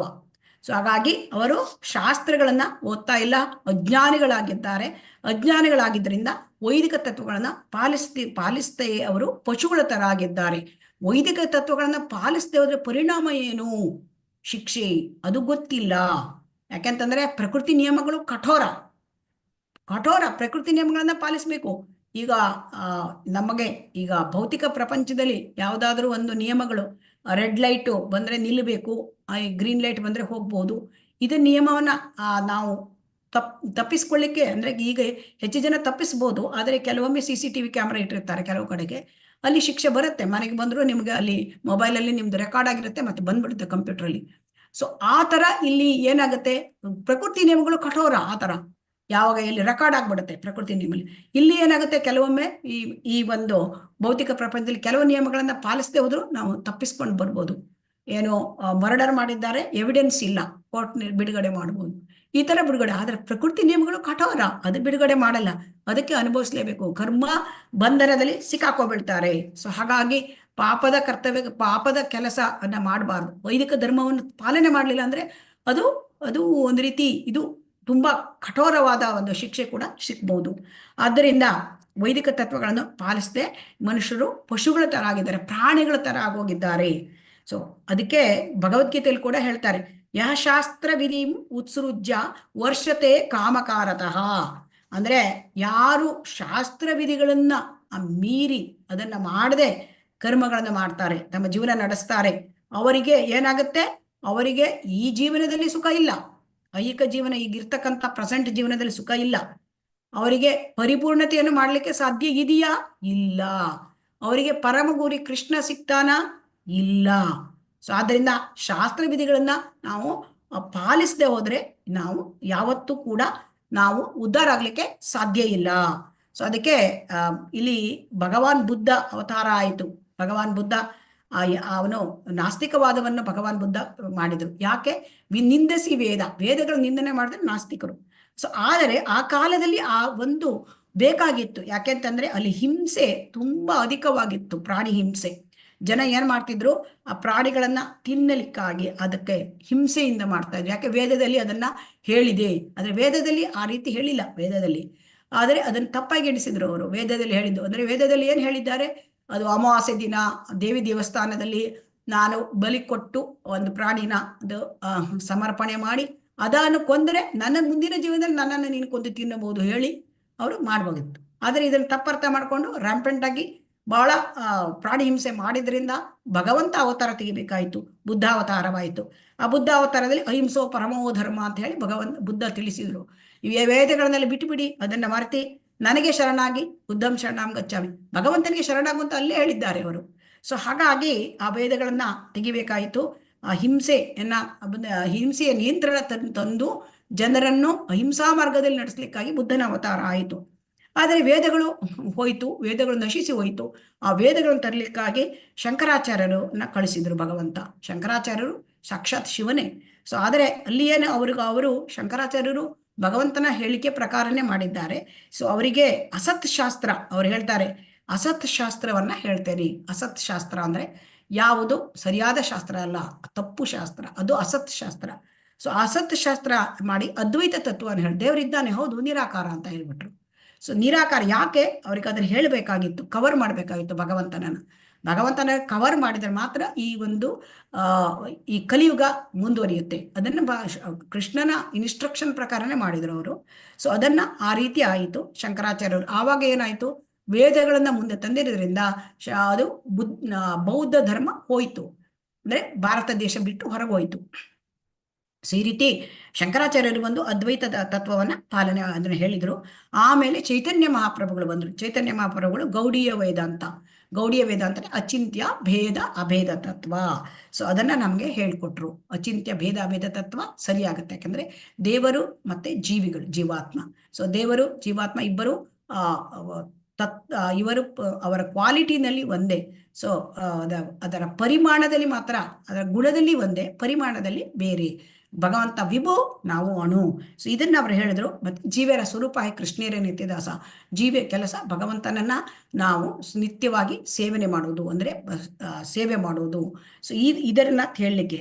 ಸೊ ಹಾಗಾಗಿ ಇಲ್ಲಿ ಇಸ್ಕಾನ್ ಇದು ಪ್ರೀಚಿಂಗ್ ಮಿಷನ್. ಈ ಇಸ್ಕಾನ್ನಲ್ಲಿ ನಾವು ಹೇಗೆ ಅಂತಂದ್ರೆ ಇದು ಪ್ರೀಚಿಂಗ್ ಮಿಷನ್. ಇಲ್ಲಿ ವರ್ಣಾಶ್ರಮ ಧರ್ಮವನ್ನ ಮತ್ತೆ ಅದನ್ನ ತರಲಿಕ್ಕೆ ಇದು ಪ್ರಯತ್ನ. ಸೊ ದೇವಿ ವರ್ಣಾಶ್ರಮ ಧರ್ಮ, ಅದೆಲ್ಲ ವರ್ಣಾಶ್ರಮ ಧರ್ಮನ ರಿವೈವ್ ಮಾಡೋದು, ಬ್ರಾಹ್ಮಣ ಸಂಸ್ಕೃತಿಯನ್ನ ಮತ್ತೆ ಹಿಂದೆ ತರೋದು. ಸೊ ಬ್ರಾಹ್ಮಣ ಕ್ವಾಲಿಟೀಸನ್ನ ಪ್ರೀಚ್ ಮಾಡೋದು, ಅದನ್ನ ಅಳವಡಿಸ್ಕೊಳ್ಳುವಂಗೆ ಜನರಿಗೆ ಅವರಿಗೆ ಪ್ರೋತ್ಸಾಹ ಮಾಡೋದು. ಅದಕ್ಕೆಲ್ಲ ಈ ಇಸ್ಕಾನ್ ಮಿಷನ್. ಸೊ ಭಕ್ತಿ ವಿನೋದ ಠಾಕೂರರು ಅವರು ತುಂಬಾ ಸಾಹಿತ್ಯ ಕೊಟ್ರು, ತುಂಬಾ ಸಾಹಿತ್ಯ. ಸೊ ಹಾಗಾಗಿ ವೈದಿಕ ಸಾಹಿತ್ಯ ಕೊಟ್ರು ಈ ನಿಟ್ಟಿನಲ್ಲಿ. ಆಮೇಲೆ ಶ್ರೀಲಾ ಭಕ್ತಿ ಸಿದ್ಧಾಂತ ಸರಸ್ವತಿ ಅವರು ಆಚಾರ್ಯರು ಗುರುಗಳು, ಅವರು ಶ್ರೀಲ ಪ್ರಭುಪಾದರ ಗುರುಗಳು. ಸೊ ಅವರು ಗೌಡಿಯ ಮಠ ಸ್ಥಾಪನೆ ಮಾಡಿದ್ರು, ಮತ್ತೆ ಪ್ರಿಂಟಿಂಗ್ ಪ್ರೆಸ್ ತೆಗೆದ್ರು. ಇದೆಲ್ಲ ವೈದಿಕ ಸಾಹಿತ್ಯವನ್ನ ಈ ಪ್ರಕಟಣೆ ಮಾಡ್ಲಿಕ್ಕಾಗಿ. ಸೊ ಆ ಪ್ರಿಂಟಿಂಗ್ ಪ್ರೆಸ್ಗೆ ಬೃಹತ್ ಮೃದಂಗ ಅಂತ ಹೇಳ್ತಾರೆ. ಬೃಹತ್ ಮೃದಂಗ ಅಂತಂದ್ರೆ ಎಲ್ಲರಿಗೂ ಕೂಡ, ಯಾಕಂದ್ರೆ ಮೃದಂಗ ಬಾರಿಸಿದ್ರೆ ಸ್ವಲ್ಪ ದೂರದಲ್ಲಿ ಕೇಳ್ಬೋದು. ಬೃಹತ್ ಮೃದಂಗ ಅಂದ್ರೆ ಪುಸ್ತಕಗಳನ್ನ ಎಲ್ಲರಿಗೂ ಜನರಿಗೆ ಹಂಚಿದ್ರೆ ವೈದಿಕ ಸಾಹಿತ್ಯ, ಆವಾಗ ಎಲ್ಲರಿಗೂ ಕೂಡ ಜ್ಞಾನ ಸಿಕ್ಕತ್ತೆ. ಸೊ ಈ ಒಂದು ಪ್ರಚಾರಕ್ಕಾಗಿ ಅವರು ಆ ತರ ಮಾಡಿದ್ರು. ಮತ್ತೆ ಶೀಲ ಪ್ರಭುಪಾದರಿಗೆ ಅವರು ಆದೇಶಗಳನ್ನ ಕೊಟ್ರು. ನೀನು ಪಾಶ್ಚಾತ್ಯ ದೇಶಕ್ಕೆ ಹೋಗಿ ಕೃಷ್ಣ ಪ್ರಜ್ಞೆಯನ್ನು ಪ್ರಚಾರ ಮಾಡು, ಮತ್ತು ಅದನ್ನ ಒಂದು ಪುಸ್ತಕಗಳನ್ನ ನಿನ್ನಲ್ಲಿ ನೀನು ಪ್ರಿಂಟ್ ಮಾಡು, ನಿನ್ನಲ್ಲಿ ಹಣವಾದಾಗ ಹೇಳಿದ್ರು. ಸೊ ಹಾಗಾಗಿ ಅದನ್ನ ಗುರುವಿನ ಆಜ್ಞೆಯನ್ನ ಯಥಾ ಪ್ರಕಾರವಾಗಿ ಶೀಲ ಪ್ರಭುಪಾದರು ಪಾಲನೆ ಮಾಡಿ, ಪ್ರಭುಪಾದರು ಅವರು ಪಾಶ್ಚಾತ್ಯ ದೇಶ ಎಲ್ಲಾ ದೇಶಗಳಲ್ಲೂ ಕೂಡ ಅವರು ಕೃಷ್ಣ ಪ್ರಜ್ಞೆಯ ಆಂದೋಲನವನ್ನು ಪ್ರಾರಂಭ ಮಾಡಿ ಅದನ್ನ ಹರಡಿದ್ರು. ಕೃಷ್ಣ ಪ್ರಜ್ಞೆಯನ್ನ ಅದು ಎಲ್ಲರಿಗೂ ಗೊತ್ತಿದ್ದ ವಿಚಾರ. ಸೊ ಅವರ ಬರೆದ ಪುಸ್ತಕಗಳು ಈಗ 61ಕ್ಕಿಂತ ಹೆಚ್ಚು ಭಾಷೆಗಳಲ್ಲಿ ಎಲ್ಲ ದೇಶ ವಿದೇಶಗಳಲ್ಲಿ ಅದನ್ನ ನೋಡ್ತಾ ಇದ್ದಾರೆ. ಪ್ರಪಂಚದಾದ್ಯಂತ ಈ ಅಜ್ಞಾನವನ್ನು ಕಳೀಲಿಕ್ಕಾಗಿ ಜ್ಞಾನ, ಸೊ ಅದನ್ನ ಕೊಡ್ತಾ ಇದ್ದಾರೆ. ಹಾಗಾಗಿ ಧರ್ಮದ ತತ್ವಗಳನ್ನ ಪಾಲನೆ ಮಾಡಬೇಕು. ಸೊ ಅಂತ ವೇದಗಳನ್ನ ನಮಗೆ ಭಗವಂತ ಕೊಟ್ಟ, ಅದನ್ನು ಅನುಸರಿಸದೆ ಹೋದರೆ ಮನುಷ್ಯ ಪರಿಪೂರ್ಣತೆಯನ್ನ ಸಾಧಿಸ್ಲಿಕ್ಕೆ ಸಾಧ್ಯವಿಲ್ಲ. ಮನುಷ್ಯ ಪರಿಪೂರ್ಣತೆ ಸಾಧಿಸ್ತಂದ್ರೆ ಭಗವಂತನ ಹತ್ರ ಹೋಗ್ಲಿಕ್ಕೆ ಸಾಧ್ಯ ಇಲ್ಲ. ಸೊ ಹಾಗಾಗಿ ಅದಕ್ಕೆ ಪಾಲಿಸದೆ ಹೋದ್ರೆ ಶಿಕ್ಷೆ ಅನುಭವಿಸ್ಬೇಕಾಗತ್ತೆ. ಸೊ ವೇದಗಳನ್ನ ಯಾರು ನಿಂದಿಸ್ತಾರೆ ಅವರು ನಾಸ್ತಿಕ. ಸೊ ಹಾಗಾಗಿ ವೇದಗಳನ್ನ ನಂಬದೆ ತನ್ನದೇ ಆದ ಒಂದು ಧಾರ್ಮಿಕ ತತ್ವಗಳನ್ನು ಅನುಸರಿಸುವವರು ನಾಸ್ತಿಕರು. ಸೊ ಹಾಗಾಗಿ ಈ ನಾಸ್ತಿಕತ್ವ ಬರ್ಲಿಕ್ಕೆ ಕಾರಣ ಏನು? ಯಾರಾದ್ರೂ ಹೇಳ್ತೀರಾ ಕಾರಣ ಏನು? ಹರೇ ಕೃಷ್ಣ. ನಾಸ್ತಿಕತ್ವ ಬರ್ಲಿಕ್ಕೆ ರಜೋಗುಣ ತಮೋಗುಣ ಕಾರಣ. ಸೊ ಅದನ್ನ ರಜೋಗುಣ ತಮೋಗುಣಗಳನ್ನ ಬೆಳೆಸ್ಕೊಂಡಿರೋದ್ರಿಂದ ಆ ಧರ್ಮಶಾಸ್ತ್ರದನ್ನ ಹೇಳಿದ್ದನ್ನ ಪಾಲನೆ ಮಾಡೋದಿಲ್ಲ. ಸೊ ವೇದದಲ್ಲಿ ಏನು ಧರ್ಮ ತತ್ವಗಳನ್ನ ಹೇಳಿದ್ದಾರೆ ಅದನ್ನ ಪಾಲನೆ ಮಾಡೋದಿಲ್ಲ. ಸೊ ಹಾಗಾಗಿ ನಾವು ಈಗ ಶ್ರೀಲ ಪ್ರಭುಪಾದರು ನಮಗೆ ತಿಳಿಸ್ಕೊಡ್ತಾರೆ, ನಾವು ಈಗ ಧರ್ಮಶಾಸ್ತ್ರದ ತತ್ವಗಳನ್ನ ಪಾಲನೆ ಮಾಡಬೇಕು, 4 ನಿಯಂತ್ರಕ ತತ್ವಗಳನ್ನ ಪಾಲನೆ ಮಾಡಬೇಕು. ಸೊ ಅದನ್ನ ಆಮೇಲೆ ನಮಗೆ ಯುಗ ಧರ್ಮವನ್ನ ನಾವು ಪಾಲನೆ ಮಾಡಬೇಕು. ಯುಗ ಧರ್ಮ 16 ನಾವು ಹರೇ ಕೃಷ್ಣ ಮಹಾಮಂತ್ರವನ್ನು ಹೇಳೋದು. ಸೊ ಇದನ್ನೆಲ್ಲ ಮಾಡಬೇಕು. ಸೊ ಆಗ ನಮಗೆ ಏನಾಗುತ್ತೆ, ಆ ಯುಗ ಧರ್ಮ ಇದನ್ನ ಪಾಲನೆ ಮಾಡೋದು, ಧರ್ಮ ತತ್ವಗಳನ್ನ ಪಾಲನೆ ಮಾಡಿದ್ರೆ ನಾವು ಬದುಕಿನ ಪರಮ ಗುರಿ ಆ ವೇದಗಳು ಏನ್ ಹೇಳ್ತೇವೆ ಅದನ್ನ ಶ್ರೀ ಚೈತನ್ಯ ಮಹಾಪ್ರಭುಗಳು ನಮಗೆ ಸಂಕೀರ್ತನೆ ಮಾಡಿಯೇ ನೀವು ವೇದಗಳು ಹೇಳಿದ ವೇದಗಳ ಗುರಿ ಕೃಷ್ಣನನ್ನ ನೀವು ಸಂಕೀರ್ತನೆ ಮಾಡಿ ಪಡ್ಕೊಳ್ಬಹುದು. ಸೊ ಅದನ್ನ ಹೇಳ್ತಾರೆ ನಮಗೆ. ಸೊ ಹರೇರ್ನಾಮ ಇವ ಕೇವಲಂ ಕಲವು ನಾಸ್ತಿ ಏವನಾಸ್ತಿ ಗತಿರನ್ಯತ ಕಲಿಯುಗದ ಧರ್ಮ. ಸೊ ಅದನ್ನ ಇದು ಕಲಿಯುಗ ಧರ್ಮವನ್ನ ನಾವು ಯುಗ ಧರ್ಮ ಪಾಲನೆ ಮಾಡ್ಕೊಂಡೆ ನಾವು ವೇದಗಳ ಗುರಿಯನ್ನ ಕಂಡುಕೊಳ್ಬಹುದು. ಸೊ ಹಾಗಾಗಿ ಧರ್ಮಶಾಸ್ತ್ರಗಳ ತತ್ವಗಳನ್ನು ಯಾರು ಫಾಲೋ ಮಾಡೋದಿಲ್ಲ, ಯಾರು ಹಳಿತಾರೆ, ಅವರು ಎಲ್ಲಿ ಹೋಗ್ತಾರೆ, ಆಸುರಿ ಅಂತಸ್ತಿಗೆ ಹೋಗ್ಬಿಡ್ತಾರೆ, ಅವರು ಆಸುರಿ ಜೀವನಕ್ಕೆ ಹೋಗ್ಬಿಡ್ತಾರೆ. ಸೊ ಹಾಗಾಗಿ ಎಲ್ಲ ನಮ್ಮ ಸಮಾಜದಲ್ಲಿ ಕಂಡುಬರ್ತಕ್ಕಂಥ ದೋಷಗಳು.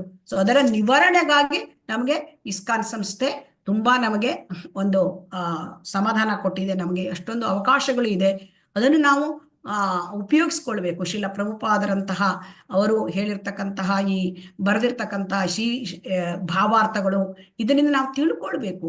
ಇದನ್ನ ಪ್ರತಿನಿತ್ಯ ಶ್ರೀಮದ್ ಭಾಗವತವನ್ನ ಶ್ರವಣ ಮಾಡಬೇಕು. ಮತ್ತೆ ಈ ತರ ನಾವು ಒಂದು ಧರ್ಮ ತತ್ವಗಳನ್ನ ಅರಿತುಕೊಂಡ ಮೇಲೆ ನಮಗೆ ಪಾಲನೆ ಮಾಡ್ಲಿಕ್ಕೆ ಅರ್ಥ ಆಗತ್ತೆ. ಪಾಲನೆ ಮಾಡದೇ ಇದ್ರೆ ಏನು, ಇಲ್ಲದಿದ್ರೆ ನಾವು ಕೂಡ ಅಜ್ಞಾನ ಉಳ್ಕೊಂಡ್ಬಿಡ್ತೇವೆ. ಸೊ ಹಾಗಾಗಿ ನಮಗೆ ಈ ಇವತ್ತಿನ ಒಂದು ಪಾಠದಲ್ಲಿ ನಾವು ಶ್ಲೋಕದಲ್ಲಿ ನಾವು ಏನ್ ತಿಳ್ಕೊಂಡಿದ್ದೇವೆ? ಹರೇ ಕೃಷ್ಣ. ಯಾರಾದ್ರೂ ಹೇಳ್ತೀರಾ ಫೈನಲ್ ಕನ್ಕ್ಲೂಷನ್? ಹರೇ ಕೃಷ್ಣ.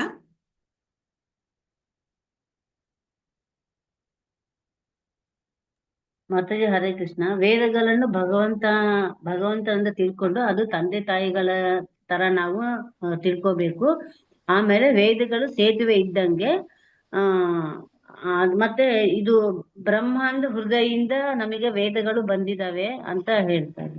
ಹರೇ ಕೃಷ್ಣ, ಧನ್ಯವಾದಗಳು. ಸೊ ಹಾಗಾಗಿ ಇಲ್ಲಿ ವೇದಗಳು ಮಾನವ ನಾಗರಿಕತೆಯ ಮಂಗಳಕರ ಪ್ರಗತಿಗೆ ತತ್ವಗಳನ್ನು ಕೊಡ್ತವೆ. ಈ ತತ್ವ ಅದು ಸನಾತನವಾದದ್ದು, ನಿಯಂತ್ರಕ ತತ್ವಗಳು. ಅದನ್ನ ಹಿಂದಿನ ಕಾಲದಲ್ಲಿ ಕಡ್ಡಾಯವಾಗಿ ಪಾಲನೆ ಮಾಡ್ತಾ ಇದ್ರು. ಸೊ ಹಾಗಾಗಿ ಭಗವಂತ ಕೊಟ್ಟ ಜನಾರ್ದನ ಅಂದ್ರೆ ಸಮಸ್ತ ಜೀವಿಗಳ ಹಿತವನ್ನು ಬಯಸುವವನು, ನಮಗೆ ಹಿತವನ್ನು ಬಯಸುವವನು ಭಗವಂತ. ಸೊ ಅವನು ಕೊಟ್ಟಿರ್ತಕ್ಕಂಥ ಈ ವೇದದ ತತ್ವಗಳನ್ನ ನಾವು ಪಾಲನೆ ಮಾಡಬೇಕು ಅಂತ ಇಲ್ಲಿ ನಮಗೆ ಕೊಡ್ತಾ ಇದ್ದಾರೆ. ಸೊ ಹಾಗಾಗಿ ನಾವು ಈ ಭಾವಾರ್ಥದಿಂದ ನಾವು ಏನು ಟೇಕ್ ಹೋಮ್ ಮೆಸೇಜ್ ಅಂದ್ರೆ, ನಮಗೆ ಕೊಟ್ಟಿರ್ತಕ್ಕಂತಹ ಆ ಒಂದು ತತ್ವಗಳು, ಧರ್ಮವನ್ನ ನಾವು ಪಾಲನೆ ಮಾಡ್ಕೊಂಡು ಬರಬೇಕು. ಇಲ್ಲದಿದ್ರೆ ನಮಗೆ ಆಸುರಿ ವೃತ್ತಿ ಹೋಗ್ಬಿಡ್ತೇವೆ. ಸೊ ಹಾಗಾಗಿ ನಾವು ಈ ಮನುಷ್ಯ ಜನ್ಮದಲ್ಲಿ ಬಂದಾಗ ಇದನ್ನ ಪಾಲನೆ ಮಾಡಿ ನಾವು ಮುಂದೆ ಭಗವಂತನ ಪರಮ ಗುರಿಯನ್ನು ತಲುಪಬೇಕು ಅಂತ. ಹರೇ ಕೃಷ್ಣ. ಎಲ್ಲರಿಗೂ ಧನ್ಯವಾದಗಳು. ಹರೇ ಕೃಷ್ಣ ಮಾತಾಜಿ, ಧನ್ಯವಾದ. ಧನ್ಯವಾದಗಳು ಹರೇ ಕೃಷ್ಣ ಮಾತಾಜಿ, ಧನ್ಯವಾದಗಳು. ಪ್ರಶ್ನೆಗಳು ಕೇಳಬೇಕು. ಧನ್ಯವಾದಗಳು. ಹರೇ ಕೃಷ್ಣ, ಧನ್ಯವಾದಗಳು ಮಾತಾಜಿ. ಹರೇ ಕೃಷ್ಣ. ಪ್ರಶ್ನೆಗಳು ಏನಾದ್ರೂ ಇದೆಯಾ? ಹರೇ ಕೃಷ್ಣ. ಧನ್ಯವಾದಗಳು. ಪ್ರಶ್ನೆಗಳು ಏನಾದ್ರೂ ಉಂಟಾ? ಹರೇ ಕೃಷ್ಣ. ಹರೇ ಕೃಷ್ಣ ಮಾತಾಜಿ, ಧನ್ಯವಾದಗಳು. ವಾಂಛಾ ಕಲ್ಪತರುಭ್ಯಶ್ಚ ಕೃಪಾ ಸಿಂಧುಭ್ಯ ಏವ ಚ ಪತಿತಾನಾಂ ಪಾವನೇಭ್ಯೋ ವೈಷ್ಣವೇಭ್ಯೋ ನಮೋ ನಮಃ. ಹರೇ ಕೃಷ್ಣ ಕೃಷ್ಣ ಕೃಷ್ಣ ಹರೇ ಹರೇ, ಹರೇ ರಾಮ ರಾಮ ರಾಮ ಹರೇ ಹರೇ, ಹರೇ ಕೃಷ್ಣ ಕೃಷ್ಣ ಕೃಷ್ಣ ಹರೇ ಹರೇ, ಹರೇ ರಾಮ ರಾಮ ರಾಮ ಹರೇ ಹರೇ, ಹರೇ ಕೃಷ್ಣ ಕೃಷ್ಣ ಹರೇ ಹರೇ, ಹರೇ ರಾಮ ರಾಮ ರಾಮ हरे हरे. श्री राधा गोविंद की जय, श्री गौरनिता की जय, ಶ್ರೀಲ ಪ್ರಭುಪಾದ की जय. ಹರೇ ಕೃಷ್ಣ. ಎಲ್ಲರಿಗೂ ಧನ್ಯವಾದಗಳು. ಹರೇ ಕೃಷ್ಣ. ಧನ್ಯವಾದಗಳು. ಧನ್ಯವಾದ.